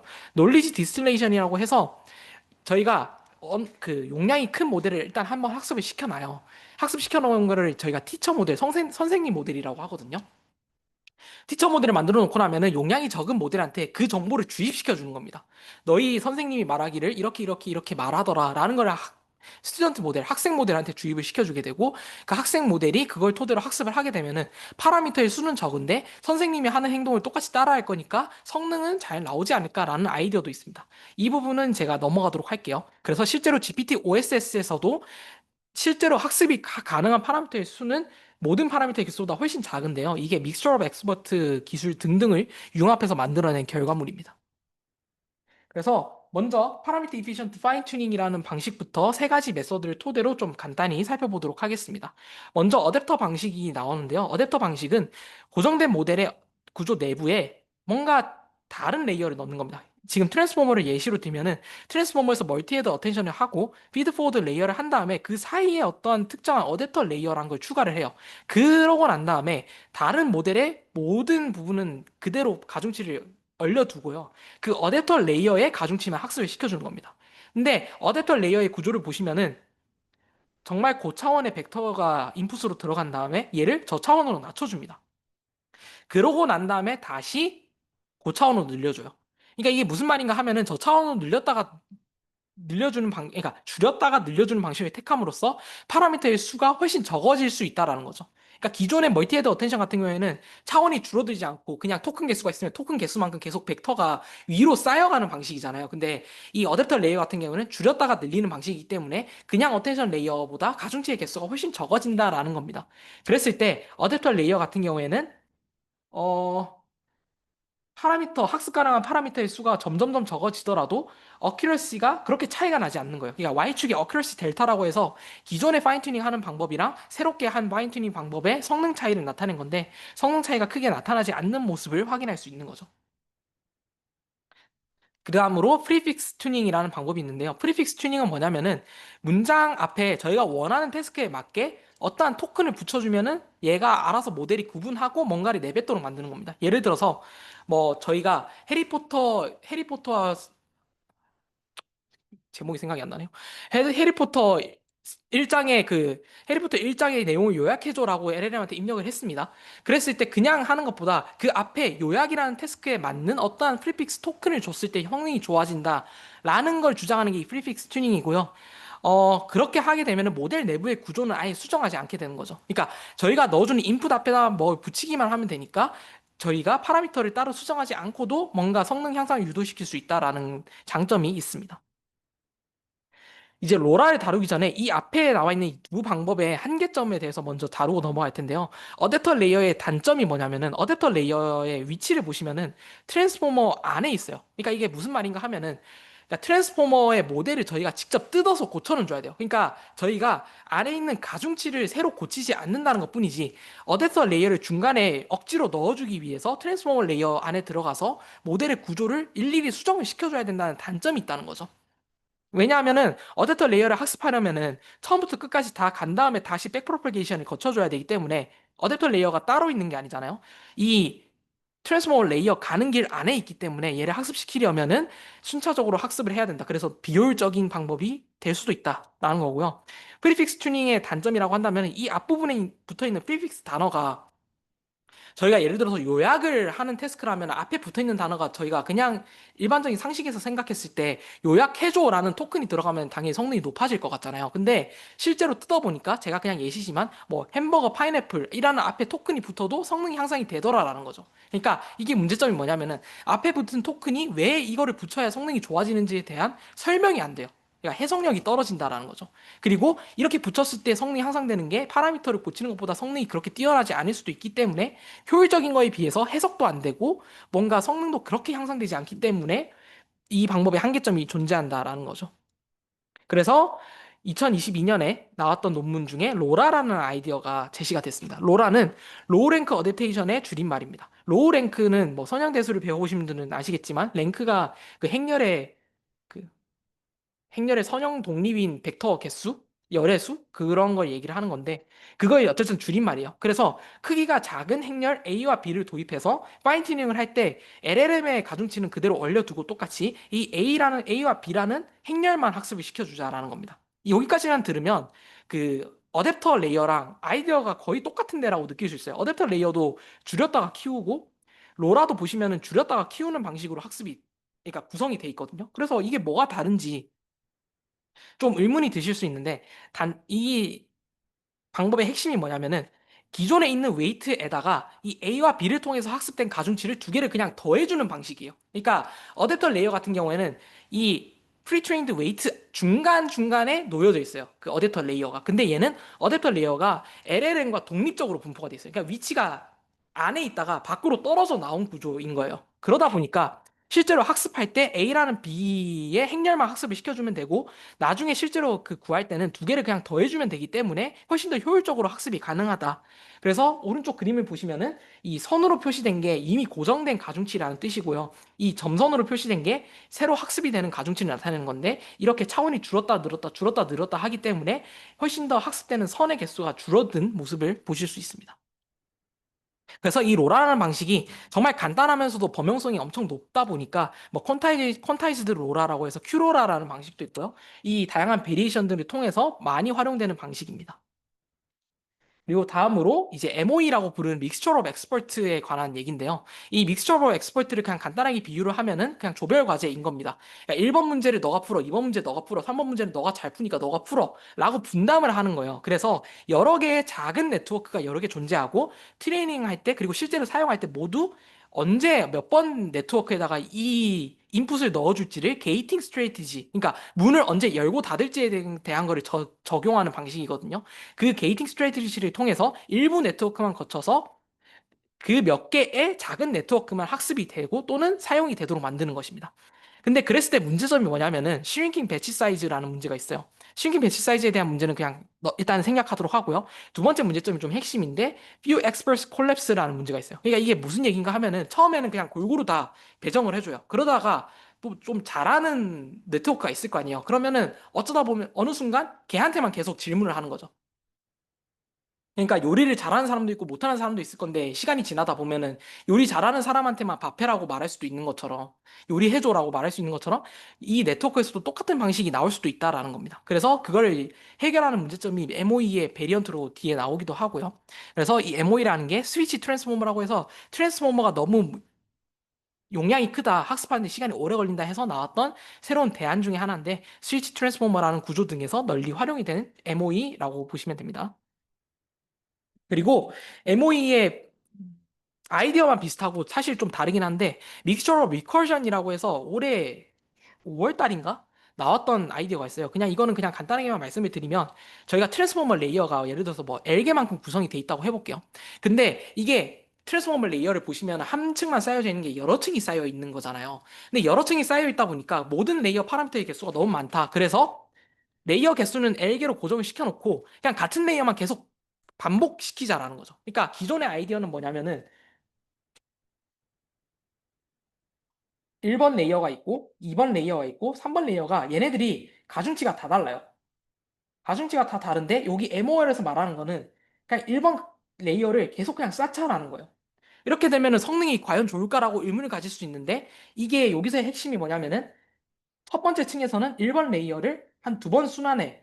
두 번째 레이어에서는 한 세 번 순환해. 세 번째 레이어에서는 뭐 16번 순환해. 그러니까 몇 번 다시 돌지를 결정을 해주는 거예요. 그래서 리커션이라는 순환이라는 단어가 쓰인 이유가 그것 때문이거든요. 그래서 하나의 레이어 구조만을 사용하기 때문에 파라미터의 개수는 훨씬 작아진 데 비해서 성능은 높아질 수 있도록 조금 테크닉을 동원해서 만들어낼 수 있다라는 게 이 MOL 논문의 방식입니다. 이게 카이스트? 카이스트 AI 대학원에서 한 교수님이 쓰셨던 논문인데 구글이랑 엔비디아랑 같이 해서 썼던 논문인데 아무튼 이게 되게 신박해서 그냥 흥미차 가져와 봤습니다. 여기까지 해서 파라미터의 개수를 줄여서 어떻게 학습을 시킬 건지에 대한 얘기였고 인사이드 LLM 파트에서 마지막으로 다뤄볼 얘기는 바로 레그에 관련된 얘기입니다. 이 레그라는 거는 그냥 외부에서 야 저희가 하는 구글링과 비슷하다라고 보시면 될 것 같아요. 왜냐하면 LLM이 학습이 되는데 뭐 이거를 그 저희가 흔히 하는 게임이나 그런 것처럼 매번 패치를 해줄 수는 없는 거거든요. 파라미터 개수가 너무 많다 보니까 뭐 3월 버전, 4월 버전 이런 식으로 매번 업데이트를 시켜줄 수가 없어요. 그러다 보니까 정보는 계속 쌓여 들어오는데 최신 정보를 어떻게 반영을 할 건지가 사실 의문인 거죠. 그래서 LLM이 믿고 사용할 수 있도록 외장 하드를 그냥 연결을 시켜주는 겁니다. 그냥 인터넷에 연결을 시켜주는 과정인 거예요. 레그는. 어떻게 레그가 이렇게 연결을 해서 적절한 정보를 찾아오느냐. 이게 이제 레그에 관한 얘기고, 레그 같은 경우에는 인퍼런스 실제로 저희가 모델이 답변을 내뱉는 과정에서 외부의 데이터베이스를 참고해서 사용하는 언어 모델을 뜻합니다. 그래서 언어 모델이 어떠한 데이터를 가져올 것인가를 정할 때 이제 유사도 기반으로 정하게 됩니다. 그러니까 제가 가령 예를 들어서 버락 오바마에 대해서 설명을 해줘라고 하면은 인터넷에다가 버락 오바마를 치면은 버락 오바마 관련된 문서 웹사이트들이 상위에 뜨는 것처럼 얘도 똑같은 과정으로 얼마나 유사한가, 버락 오바마에 관련된 내용이 얼마나 들어가 있는가를 바탕으로 문서를 참조해서 가져오는 겁니다. 그때 기준이 뭐 TF-IDF라는 척도도 있고요. 코사인 유사도라고 해서 두 개의 그냥 생긴 구성이 비슷하면은 유사도가 높은 그런 측정치도 있습니다. 그래서 이 레그 분야도 하나의 독립된 분야로서 엄청나게 많이 발전이 되고 있어요. 무엇을 가져올 것인가, 아니면은 이 가져온 정보를 어떻게 쓸 것인가, 그 다음에 언제 이거를 가져올 것인가에 관련된 여러 베리에이션이 있는데 여기서는 몇 가지만 다루고 그냥 바로 넘어가도록 하겠습니다. 그래서 2020년에 나왔던 리암이라는 일단 레그의 베리에이션부터 하나 가져와 볼게요. 얘 같은 경우에는 일단 문서를 가져왔어요. 문서를 가져오고 나면은 저희가 입력한 문장이랑 가져온 문서의 정보를 같은 차원의 인베딩을 시킵니다. 그러니까 인풋 데이터랑 다큐멘트를 동시에 처리하라라는 거죠. 그러고 난 다음에 유사도를 분석을 하고 그 다음에 이제 파인 튜닝 할 때 이제 QA 태스크, 그러니까 퀘션 앤서링에 관련된 얘기거든요. 이 QA가 그냥 저희가 질문으로 뭐 사과 나무에서 사과가 자동으로 바닥에 떨어질까라는 질문을 던지면은 중력에 의해서 떨어집니다라고 답변을 하는 그런 태스크를 말하는 거예요. 그런 것처럼 파인 튜닝을 할 때 실제로 어떤 문서를 가져와야 할까요? 라고 질문을 던지고 그것과 관련된 유사된 정보를 가져오는 태스크로 이제 학습을 시켜주는 과정이 리암의 아이디어입니다. 또는 그럴 수도 있어요. 너무 틈만 나면은 웹사이트에 항상 찾아서 가져오니까 어떻게 하면 언제는 자기가 알아서 그냥 답변을 내뱉고 언제는 웹사이트에서 답변을 찾아서 내뱉도록 만들 수 있을 것인가, 또는 너무 그때그때마다 찾아오니까 어떤 문서를 참고해 오는지에 따라서 영향이 너무 많이 가게 되는 거예요. 그러니까 시밀러리티 기준만으로 가져오게 되면 예를 들어서 버락 오바마가 어디서 태어났는지를 알려줘라고 했는데 예를 들어서 버락 오바마가 어느 곳에서 유세를 했다라는 정보를 가져오면 사실 정말 필요 없는 정보인데 버락 오바마라는 정보가 겹치는 것만으로 많이 가져오는 거잖아요. 그런 일이 일어나지 않도록 하려면 어떻게 해야 될까라는 게 이제 그 뒤에 나왔던 레프트라는 논문의 아이디어고요. 여기서 제시하는 논문은 실제로 그러니까 학습을 시킬 때 어떠한 문서를 가져오는 게 맞고 어떠한 문서를 가져오는 게 틀린 답인지를 알려주는 겁니다.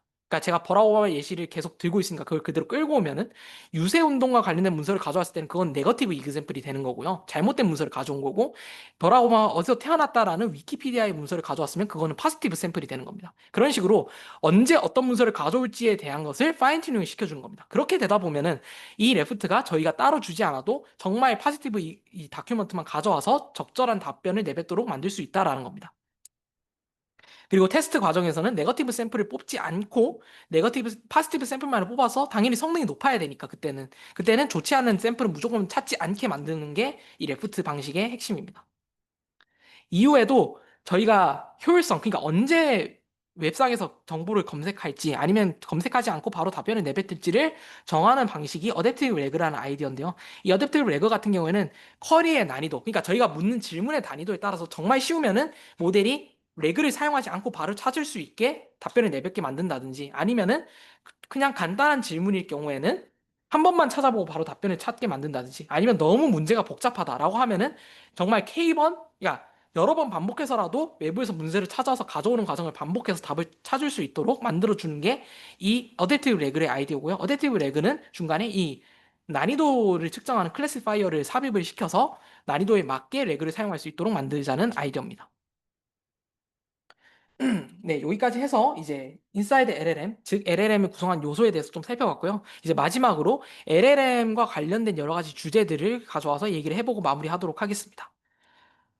네, 첫 번째는 LLM 세이프티, LLM의 안전성과 관련된 얘기입니다. 그래서 여러 가지 안전성과 관련된 이슈들이 있는데요. 먼저 제이브레이킹. 제이브레이킹이라는 단어는 그 탈옥이라는 단어예요. 그러니까 어떻게 하면은 우리가 정해놓은 틀 밖으로 벗어날 수 있을지를 계속 연구하는 과정이거든요. 왼쪽 예시를 들어보면은 이거는 진짜 GPT 초기 버전, GPT-2 버전 같은데요.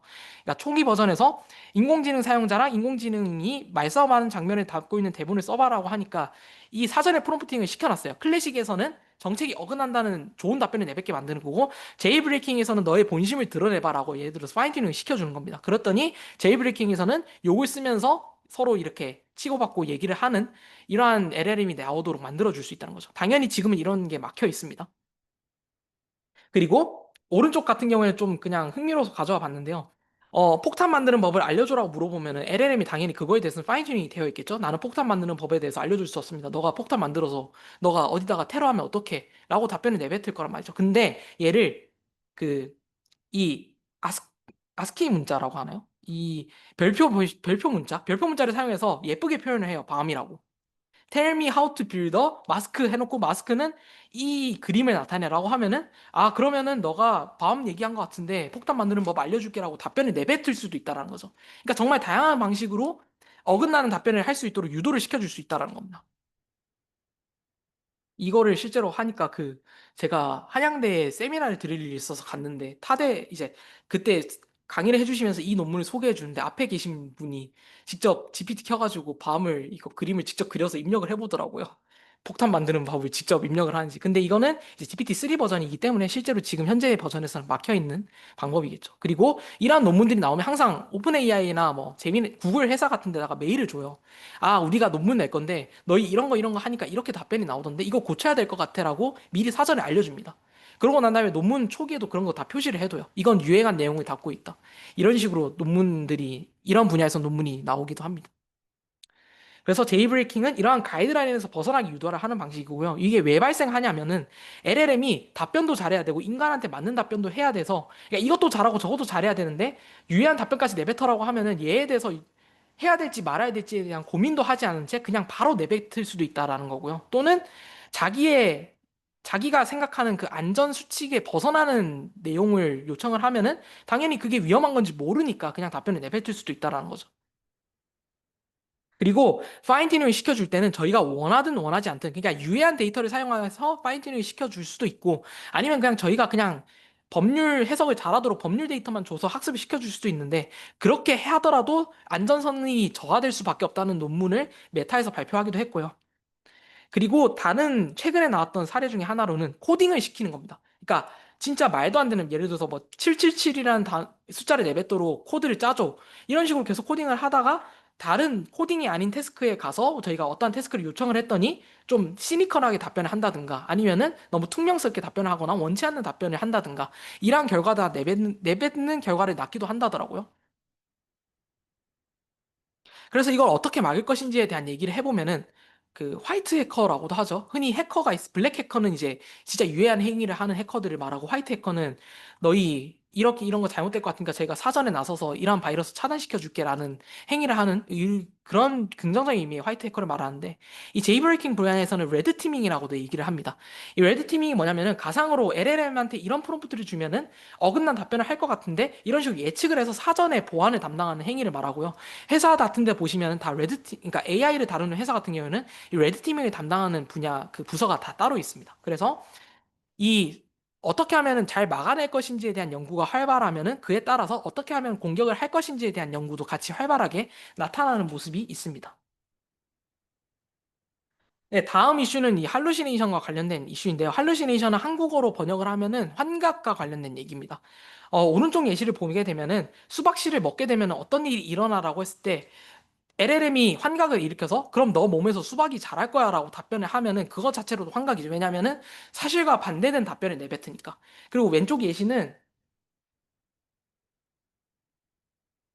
다들 어차피 안 볼 것 같아서 그냥 이제 실제 세상에 없는 내용들을 가져와서 뭔가 사실인 것처럼 꾸며서 답변을 하는 행위도 일종의 환각 행위라고 볼 수가 있는 거죠. 또는 저희가 이러이러한 것들을 예를 들어서 뭐 I'm very hungry를 번역해 달라고 했는데 그 인풋과 어긋난 번역을 한다는 거죠. 나는 되게 피곤해라고 답변을 하면은 피곤하다는 정보가 아예 담겨 있지도 않았는데 그 답변을 내뱉은 거니까 그것도 일종의 환각이라고 볼 수 있습니다. 그러면은 환각이 일어나지 않는 모델을 만들면 되지 않나요? 라고 할 수 있는데 수학적으로 이게 안 된다고 증명하는 연구들이 한 작년 후반기 기준으로 되게 활발했다고 하더라고요. 예를 들어서 뭐 여기 수학과가 없는 것 같긴 한데 그냥 뭐 수학의 뭐 증명법을 사용했더니 아무 환각도 발생하지 않는 LLM을 만들 수는 없다. 물론 모든 답변을 다 똑같이 내뱉도록 만들면은 그거는 이제 작은 규모의 데이터에서는 환각이 발생하지 않겠지만 저희가 이 세상에 존재하는 모든 데이터에 대해서 환각이 일어나지 않는 모델을 만들 수는 없다고 합니다. 그래서 수학을 좋아하시는 분들이 이런 연구도 하더라고요. 이론적으로 처음부터 끝까지 끌고 가는. 그리고 중요하죠. 환각이 일어날 건지 안 일어날 건지를 예측하는 모델은. 그러면은 사실 이것도 중요하지만 저희가 관심 있는 거는 어떻게 그러면 환각이 발생했는지 안 했는지 여부를 탐지를 하고 사전에 이거를 환각이 일어나지 않게 방지를 할 수 있을까에 대해서 좀 많이 관심이 있을 것 같은데요. 여러 가지 방법이 있어요. 예를 들어서 그러니까 로짓이라고 해서 모델이 내뱉은 답변의 로짓 값을 계산해서 모델이 실제로 그럴듯한 답변을 잘 내뱉었는지를 확인하는 방법도 있고 아니면 LLM 모델한테 직접 물어봐요. LLM 모델한테 야, 지금 너가 내뱉은 답변 몇 퍼센트 확신해? 라고 물어보면은 답변을 얘가 뭐 50%, 뭐 30% 내뱉을 거 아니에요. 그것도 일종의 LLM의 불확실성이기 때문에 그거를 평가 지표로 활용하는 것도 있고 그 다음에 LLM한테 너가 방금 내뱉은 답변이 확실해 안 확실해를 예 아니오로 답변을 시킨 다음에 예라고 답변을 하면은 그 예라고 답변한 토큰을 분석하는 방법도 있어요. 그러니까 되게 다양해요. 또 하나는 요약 태스크를 할 때 너무 이 X라는 부분이 인풋과 관련된 얘기거든요. 근데 실제로 답변을 할 때 이 인풋과 이풋의 언텐션이 낮다는 얘기는 그러니까 인풋의 어텐션이 낮다는 얘기는 인풋을 보고 있지 않다는 얘기랑 똑같잖아요. 그러니까 저희는 인풋을 요약해 달라고 했는데 인풋을 안 보고 있다는 얘기는 지가 알아서 꾸며서 답변을 하는 거니까 그거는 할루시네이션이 발생했다라고 분석하는 시도도 있습니다. 그래, 또는 환각을 사전에 완화시키려면은 자기가 자신이 없으면 그냥 모른다고 답변을 시키면 돼요. 그게 사람이랑 다른 점이에요. 사람은 잘 모르면 잘 모르겠는데라고 답변을 하지만 LLM 같은 경우는 무조건 어지간하면 답변을 내뱉도록 유도를 다 시키다 보니까 자기가 확실하지 않아도 답변을 내뱉어야 된다는 부담감에 쌓여 있는 거죠, 본인이. 물론 부담을 가진다는 감정은 본인이 없겠지만 그러다 보니까 저희가 그냥 임의로 모르는 건 모른다고 답변을 해도 괜찮아라고 사전에 그냥 그렇게 학습을 시킨다든지 아니면 그런 토큰을 추가시켜 줌으로써 이렇게 모른다는 답변을 만듦으로써 할루시네이션이 발생한 빈도를 낮춰주는 연구도 있습니다. 그리고 이제 마지막 세이프티 이슈로 이제 메모라이제이션과 관련된 이슈인데요. 메모라이제이션 하면은 이제 암기빵이라는 거를 들어보신 분들이 계실지 모르겠는데, 그러니까 사전에 엄청나게 많은 양의 데이터를 학습을 시키면은 그거를 활용해서 답변을 내뱉는 건 되게 좋은데 문제는 뭐냐면은 예를 들어서 해리포터 전권을 다 학습을 시켰어요. 근데 해리포터 같은 경우는 어쨌든 저작권이 있잖아요. 근데 이 저작권이 있는 거를 그대로 얘가 답변을 외워서 내뱉게 만들면은 얘가 사실 저작권상으로 문제가 될 수도 있잖아요. 또는 예를 들어서 뭐, 어, 뭐, 아니죠. 트럼프가 사는 집의 주소를 알려줘라고 했을 때 트럼프가 사는 집의 주소를 만약에 학습이 됐다고 할지언정 실제로 저희가 활용할 때는 그 답변을 내뱉으면 안 되는데 그걸 그대로 외워서 그대로 답변을 내뱉게 되면은 사실 프라이버시 침해 문제도 있기 때문에 이 메모라이제이션 문제를 다루는 것도 상당히 중요합니다. 그래서 실제로 메모라이제이션에서 많이 활용되는 데이터 중에 하나가 해리포터 실제 데이터를 많이 쓰기도 해요. 연구를 할 때. 그래서 이걸 어떻게 해결할 것인지에 대한 해결책이 바로 이 언러닝이라는 해결책이 있습니다. 언러닝은 간단하게 말씀을 드리면 원하지 않는 데이터를 제거를 시켜주는 겁니다. 그러니까 예를 들어서 어떠한 데이터를 학습을 했어요. 데이터를 학습을 했더니 가중치가 A라는 가중치에서 B라는 가중치로 변했어요. 그러면은 뭐 해리포터라고 할게요. 해리포터라는 데이터를 학습을 시켰더니 가중치가 A에서 B로 변했으면은 B-A를 뭐로 생각하냐면 해리포터에 대한 정보가 담긴 가중치라고 생각할 수 있는 거예요. 야, 이게 오른쪽 그림인데 뭔 말인가 하면은 사전에 얘가 이 데이터를 몰랐을 때랑 이 데이터를 알고 난 후에 가중치를 두 개를 비교해서 빼버리면은 그만큼이 해리포터를 설명하는데 들이는 가중치의 변화량이라고 볼 수 있다는 거죠. 그러면 그거를 이 사전 학습된 가중치에서 반대로 빼버리면은 진짜 나는 아무것도 해리포터에 대한 얘기를 몰라요라는 모델을 만들 수 있지 않을까? 라는 아이디어가 있을 수 있다는 거죠.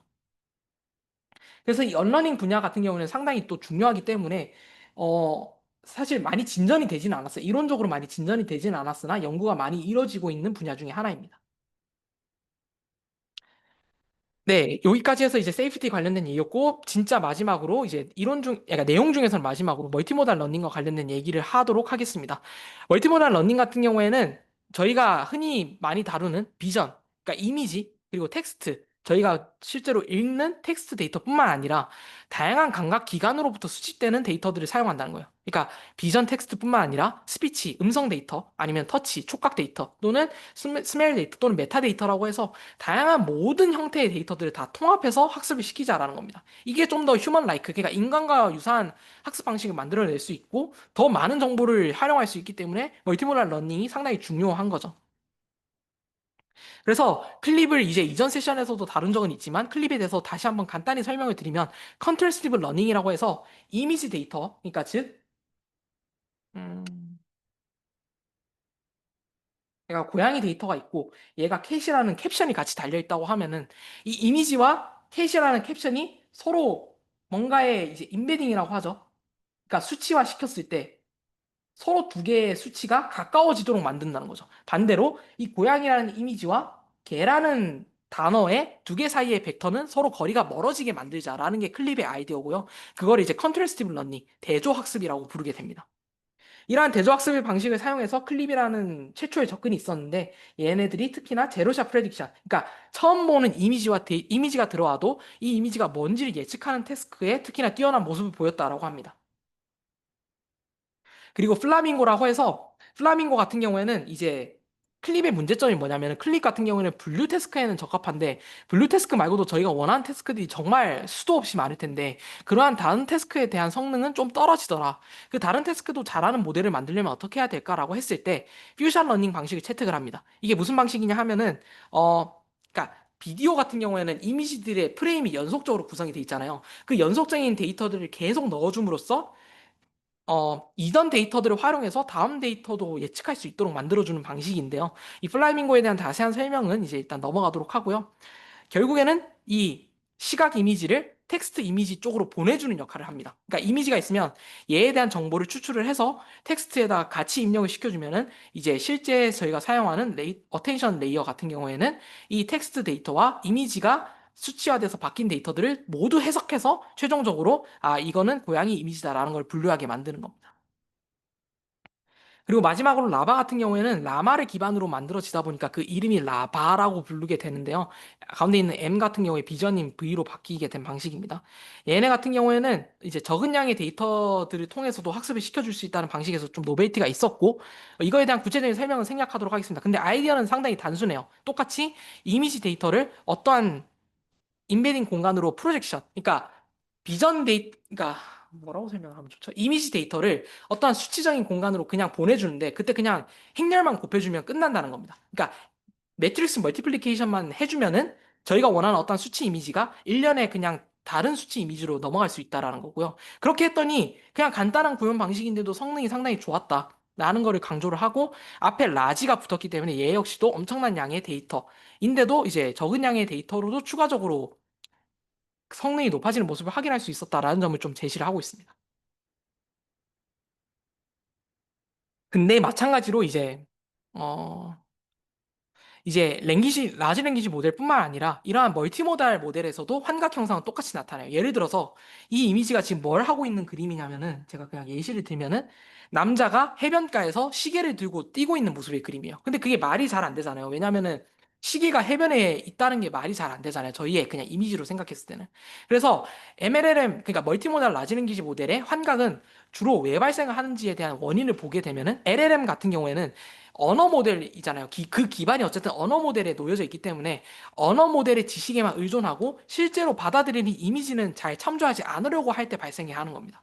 그러니까 어쨌든 현실성은 떨어지는 이미지지만 어쨌든 이러한 이미지가 있음에도 불구하고 자기가 알고 있는 사전 지식에 따르면은 해변가에서 시계를 들고 뛰고 있을 확률은 상당히 적기 때문에 얘의 정보를 활용하지 않기 때문에 환각이 발생한다라는 거죠. 그래서 이 문제를 어떻게 풀 것인가라고 했을 때, 올해 나왔던 논문 중에 하나는 그 캡션을 만들어내요. 그러니까 시계를 들고 뛰는 게 말이 안 되니까 뭐 다른 캡션을 줄 거 아니에요. 뭐 해변에서 튜브를 들고 뛰고 있다라는 식으로 해석을 할 거 아니에요. 그러면 그 캡션을 가지고 다시 이미지를 만듭니다.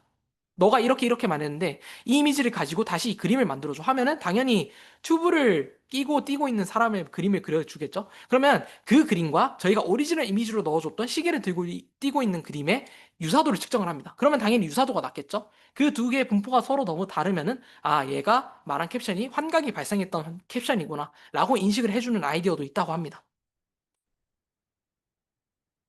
네, 여기까지 해서 이제 이론적인 부분에 대한 얘기를 좀 통합적으로 해봤고요. 이제 마지막으로 실습과 관련된 얘기를 좀 간단하게 하고요. 실습을 제가 이미 돌려놨기 때문에 뭐 실제로 돌려보다가 잘 안 되는 분은 저한테 따로 이제 연락을 주셔도 되고 여기서는 간단하게만 설명을 드리고 넘어가도록 하겠습니다. 제가 실제로 LLM을 사용하기 때문에 아무래도 이제 그록이라고 불리는 API를 쓰는 그 뭐라고 하죠? 플랫폼이 있어요. 그래서 그록이라는 계정과 허깅 페이스는 이제 모델들을 저장해놓고 데이터셋을 게시해놓는 계정, 아니 그 플랫폼인데 이제 그 계정에서 이미 로그인이 돼 있는 상태고 API 키를 발급받으셔야 하고요. API 키 같은 경우에는 이거는 보안이기 때문에 그리고 실제로 결제를 해서 사용을 하게 되면은 당연히 모르는 사람이 결제하면 안 되겠죠. 그러다 보니까 이거는 사전에 자기 컴퓨터에만 저장해 놓고 사용을 하셔야 되고요. 그리고 한 번 공개가 되고 나면 이게 다시 접근이 안 돼요. 재발급을 받아야 되거든요. 그래서 어디다가 저장을 무조건 해 두셔야 됩니다. 최초 발급을 받을 때. 그리고 허깅 페이스에 로그인 하신 다음에 라마2 휴먼 프리퍼런스, 휴먼 피드백 이 버전의 거를 제가 사용을 하게 되다 보니까 얘 액세스 요청해서 사용하시면 되고 얘도 토큰 역시 복사해서 기록해 놓으시면 됩니다. 그리고 콜앱을 사용해서 진행을 할 거고요. GPU를 여러분들이 실제로 사용하는 경우는 연구상이라든지 아니면 기업에서 말고는 사실 거의 사용할 기회가 많지는 않기 때문에 베스를 사용하는 것도 상당히 한정적이기도 하고요. 그래서 T4 GPU를 사용해서 저희가 많은 양을 사용하지 않다 보니까 T4 GPU 사용해도 충분하고요. 콜앱을 진행하고 이 콜앱 왼쪽에 보시면 이 열쇠 모양으로 된 그 메뉴가 있어요. 이 부분에 들어가시면은 자신의 그록 키랑 그다음에 실제 그 API 키를 넣을 수 있는 칸을 여러분들이 만드시면 되거든요. 그래서 콜앱에 등록해서 사용을 하시면 됩니다. 그래서 실습 파일로 일단 넘어가서 좀 살펴보도록 하겠습니다.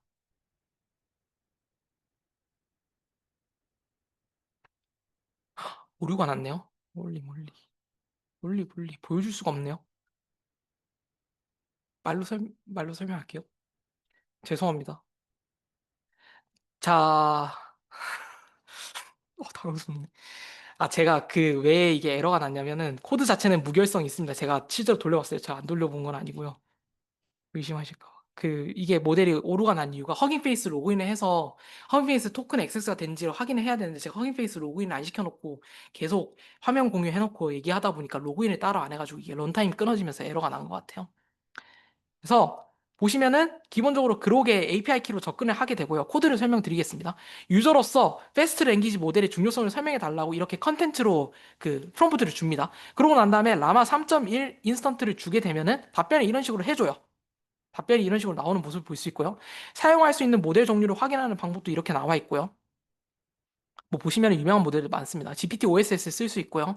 QN 쓸 수 있고 라마 쓸 수 있고요. 등등 여러 가지 쓸 수 있습니다. 그리고 저희가 사용할 모델을 만들어서 API한테 이런 식으로 프롬프트만 주면은 그러니까 함수로 지정을 해놓은 거죠. 하나의 메소드로 지정을 해놓으면은 이제 사우스 코리아의 수도는 서울입니다라고 답변을 내뱉게 만들어 줄 수 있는 겁니다. 그리고 프롬프팅 테크닉으로 여러 가지를 쓸 수 있는데요. 퓨처 프롬프팅 같은 경우에는 이런 식으로 뭐 홀수를 다 더하면 짝수가 되냐 안 되냐 뭐 이런 식으로 답변을 줄 수도 있는 거고요. 예시를 줬더니 답변을 이렇게 하는 모습을 볼 수가 있습니다. 그리고 앞서 말씀드렸던 것 중에 셀프 컨시스턴시는 이제 다수결과 관련된 얘기인데요. 모델이 한 5개의 답변을 내뱉도록 만든 다음에 가장 많은 응답을 내뱉은 결과값을 최종 출력을 하게 만들 수 있다. 라는 게 셀프 컨시스턴티와 관련된 내용입니다. 그리고 플랜 앤 솔브 프롬프팅 같은 경우에는 실제로 계획을 하고 난 다음에 나는 이 문제를 풀기 위해서 이러한 스텝을 밟을 것이다. 라고 한 다음에 문제를 푸는 과정을 말합니다. 그리고 파인 튜닝 하는 과정이었는데 이 파인 튜닝 하는 과정에서 아마 에러가 났을 거예요. 그쵸? 제가 토큰 값을 입력을 안 해서 여기서 에러가 났는데 이거를 하다 보면 학습이 이제 파인 튜닝이 돼서 얘가 뭘 하는 모델이냐면은 상담해 주는 모델이에요. 아마 심리 상담해 주는 모델일 거고 저 여진영 교수님, 그러니까 컴퓨터 과학과 여진영 교수님 랩실에서 나왔던 논문에서 사용한 아이디어인데 어쨌든 그러한 것들을 하는 모델이고요. 레그 같은 경우에는 예시를 가져왔는데 이게 제가 실제로 들었던 수업에서 가져왔던 내용이거든요. 보시면 자막이 다 달려 있어요. 이 자막 내용들이 이렇게 나와 있는 거고 자막 내용을 토대로 이 내용 요약해서 설명해 줘 라고 했을 때 이거를 하나의 다큐먼트로 보고 여기서 정보를 가져오는 겁니다. 그러니까 이 자연어 처리와 챗GPT라는 강의 내용을 참고를 해서 가져오는 거기 때문에 얘도 일종의 하나의 레그 방식이라는 거죠. 그래서 가져오게 되면은 지금 출력이 되지 않았지만은 이 문서를 잘 요약해서 이 13차의 내용으로는 뭐가 있었다는 내용을 잘 설명하는 모습을 여러분들이 확인하실 수 있습니다. 네, 실습은 궁금하시면 각자 해보시고 혹시나 진행이 잘 안 되면 저한테 말씀 부탁드립니다. 그 그록 계정이 일부는 접속이 잘 안 될 수도 있다고 하는데 일단 가급적이면 연세 계정으로 한번 시도를 해보시고 안 되시면은 뭐 안 어쩔 수 없긴 합니다. 죄송합니다. 컨클루전 넘어가겠습니다. 네, 그래서 정말 길게 설명을 드렸는데요. 그래서 스케일링, 그러니까 LLM을 만들기 위해서 스케일링로 모델 규모를 뻥튀기 시키면 된다. 그리고 인스트럭션 튜닝, 어떻게 하면 될지를 미리 알려주면 된다. 그리고 벤치마크로 평가를 잘해서 앞으로 더 어떻게 발전하면 될지를 알려주면 된다. 이런 식으로 LLM을 만들어내고 그 LLM의 구성 요소로는 인간과 유사한 답변을 더 내뱉도록 만들 수 있는 RLHF나 DPO 같은 테크닉도 있고요. 그 다음에 파인 튜닝을 어떻게 하면 더 효율적으로 할 수 있을지에 대한 방법론도 있었고, 외부 문서를 가져와서 어떻게 하면은 좀 더 사실에 기반한 답변을 내뱉을 수 있도록 만들 것인지에 대한 얘기도 있었습니다. 그리고 LLM 세이프티라고 해서 LLM이 과연 안전한가에 대한 얘기도 있었고, 멀티모달 러닝 같은 경우에는 이러한 이미지 텍스트뿐만 아니라 뭐 비디오, 오디오 등과 같은 다양한 형태의 데이터를 통합하려는 시도가 있었습니다. 그래서 LLM 연구가 진짜 방대하고요. 그러니까 저도 이제 대학원생이기 때문에 저희 랩실도 LLM 연구를 하지만 뭐 컴퓨터 과학과에서 당연히 LLM 연구를 하게 되고, LLM을 연구할 때 어떤 방식으로 접근을 할 것인가 또는 어떤 주제에 접근할 것인가에 대한 얘기가 진짜 많아요. 글쎄, 왼쪽 그냥 이거는 제가 만들다가 한다는 거, 만들다가 한풀이 한 것 같은데. 이제 연구를 하다 보면은 잘 안 될 때가 있어요. 근데 정말 연구가 많이 활발히 진행되고 있고, 이게 앞으로는 어떻게 진행될지는 잘 모르지만은, 이러한 분야를 연구하다 보면은 그 흐름에 같이 탈 수 있다는 장점은 전 충분히 있다고 생각을 해서, 뭐 연구가 아니고 취업을 해서라도 이러한 테크닉들을 알고 최근 동향을 파악하는 게 저는 정말 도움이 되실 거다라고 생각을 합니다. 이렇게 많이 얘기를 했는데도 다루지 않은 LLM의 연구 토픽 주제들이 되게 많아요. 가령 예를 들어서 제가 주로 연구하고 있는 분야 같은 경우에는 이제 커설 디스커버리, 그러니까 인과관계를 어떻게 하면 LLM이 잘 이해하고 인과적 사고를 잘할 것인가에 대해서 연구를 하는 방법론도 있고요. 또는 여러 개의 라진기 모델 또는 딥러닝 모델이 있을 때 걔네들의 가중치를 한꺼번에 합치면은 이것도 잘하고 저것도 잘하는 모델을 만들어낼 수 있지 않을까라고 하는 모델 머징 분야도 있고요. 또 하나는 LLM 성능이 좋다고는 하는데 LLM 성능이 왜 좋은지 모르겠다는 질문이 사실 많아요. 그러니까 제가 알고 있는 저랑 같은 기수의 한 학술부장 분도 자기는 LLM 뭔지 모르겠대요. LLM 뭐가 재밌는지 모르겠대요. 왜 재미없냐고 하니까 이론적으로 그냥 프롬프트 튜닝 딸깍딸깍 하면 끝인데 이게 뭐가 재밌냐라고 하더라고요. 그래서 그러한 시도에서 벗어나고자 어떠한 내용을 설명할 때 LLM 내부의 어느 부분이 가장 영향을 많이 줬는지에 대해서 해석을 하는 분야도 있어요. 이게 앞서 설명드렸던 클라우드라는 회사에서 만들어낸 엔트로픽 회사죠. 회사 이름이 엔트로픽이고 거기서 만들어낸 AI가 클라우드인데 거기서 가장 많이 연구를 하고 있는 모델 해석력, 모델 인터프레티빌리티라는 분야도 있습니다. 그리고 또는 이거는 이제 오른쪽 아래는 최근에 많이 핫한 에이전트와 관련된 얘기예요. 에이전트를 구성하는 요소들이 뭐 메모리가 있을 수도 있고 아니면은 리즈닝, 그다음에 플래닝, 그다음에 컨시스턴시 이런 다양한 분야로 이루어져 있는데 얘 같은 경우에는 그 여러분 심즈 해보신 분들은 아실 텐데 그냥 LLM한테 그냥 여러 가지 자아를 만들어내라고 한 다음에 걔네들끼리 그냥 생활을 하게 만들어내는 거예요. 그 심즈처럼 그렇게 하다 그러다 보면 어떤 사람은 귀찮아서 그냥 하루 종일 잠만 자는 에이전트도 만들어낼 수 있고 열심히 일하는 AI도 만들어지고 자기들끼리 알아서 상호작용을 잘 하더라라는 얘기도 있어요. 그래서 이러한 에이전트를 만들다 보면은 실제로 활용된다는 측면에서 산업체에서는 사실 에이전틱 AI에 대한 얘기가 상당히 가장 핫한 주제입니다. 학술 분야 같은 경우는 이 에이전틱 AI에 대해서 막 그렇게 블루오션인가에 대한 얘기는 있긴 한데 사실 괴리가 좀 있긴 하지만 어쨌든 여러분들이 취업을 하실 분들이라면 에이전트는 꼭 알고 넘어가야 된다고 생각을 합니다. 네, 이제 마지막으로 하나만 보고 끝낼 텐데요. 사실 제가 지난 LLM 세션도 제가 담당을 했었는데 그때 제가 가져왔던 문구가 All models are wrong but server useful이라는 단어였는데 그걸 모델링 OT에 누가 써버려가지고 그래서 제가 다른 거를 막 부랴부랴 찾아서 가져왔습니다. 샘 알트만이라고 이제 오픈 AI CEO 분이신데요. 이분이 이제 올해 6월에 젠틀 싱귤러리티라는 그 블로그 포스트를 하나 올려요. 그게 무슨 한국말로 직역을 하면은 온화한 특이점이라는 건데, 야, 특이점이 온화하다는 게 사실 말이 좀 안 될 수도 있잖아요. 근데 왜 특이점을 온화하다고 하느냐? 라고 했을 때 이 문구, 물론 다른 문구들도 다 똑같은 얘기를 하지만 그냥 지금 당장 가져온 걸 해보면은 in the most important ways the 2030s may not be widely different라고 했는데, 그러니까 2030년이 지금이랑 그렇게 많이 다르지는 않을 거라고 얘기를 합니다. 왜냐하면 지금도 AI가 충분히 많이 발전을 했고 AI가 솔직히 발전해봤자 얼마나 더 발전을 할 건가. 그리고 실제로 연구는 활발해도 사용하는 측면에서는 그게 안 와닿을 수도 있으니까. 그리고 여기서 강조하는 거는 뭐 창의성을 뽐낸다는 방식이라든지 뭐 여러분들 여가를 즐기는 방식이 변하지 않을 거란 얘기를 하고 근데 but in still very important ways the 2030s are likely going to be widely different라고 하는데 그러니까 인간 수준의 지능을 얼마나 뛰어넘을지는 모르지만은 2030년이 되면은 아득히 뛰어넘어서 AI가 어떤 저희가 상상하지 못했던 어떠한 분야에 적용돼서 할 수 있을지도 모른다는 거죠. 근데 이거를 왜 젠틀 싱귤러리티에 비유를 했냐라고 생각을 해보면은 그 많이 들어보셨겠지만 뜨거운 물에 그러니까 물에 담겨져 있다가 그 물 끓이면은 개구리가 뜨거운 줄도 모르고 안에 있다가 숨을 거둔다. 약간 그런 얘기가 있잖아요.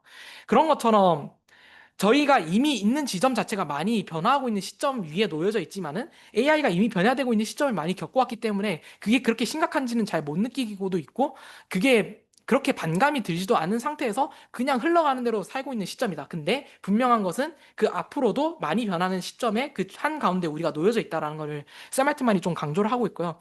제가 라지 랭귀지 모델을 가져와서 얘기를 하고 있지만 사실 라지 랭귀지 모델이 관심이 없을 수도 있고요. 그것도 충분히 정상이고 관심이 있을 수도 있는 것도 정상이고 라지 랭귀지 모델이 나중 가면 한 5년만 돼도 정말 폐기가 되는 분야가 될 수도 있어요. 정말 바뀔 수도 있다라는 거죠. 그렇지만은 이러한 분야도 알고 저런 분야도 알고 하는 게 여러분들이 변환이 자유롭게 될 수 있다는 점 그리고 인사이트가 넓어진다는 점에서 저는 정말 중요하다고 생각이 들고 그러한 측면에서 뭐 연구가 아니더라도 취업을 하는 측면에서도 좀 많은 것들을 찾아보고 라지 랭귀지 모델이 아니라도 관심 있는 분야를 하나 설정해서 보시는 것도 정말 좋은 기회라고 생각하고 틀린 것은 없다고 생각을 합니다. 네. 그래서 얼모데서를 멍을 가져온 것도 지난번에 그 이유 때문이었습니다. 네, 그래서 참고 자료는 다음 것 같고 모든 논문들은 좌측 하단에 게시가 돼 있기 때문에 혹시나 논문을 읽어보고 싶다, 딥러닝 스터디에서 같이 다뤄보고 싶다 하시는 분들은 이걸 참고해서 보셔도 좋을 것 같습니다. 네, 질문 사항은 없으실 것 같아서 오늘 세션은 여기까지로 마치도록 하겠습니다. 긴 시간 동안 감사합니다.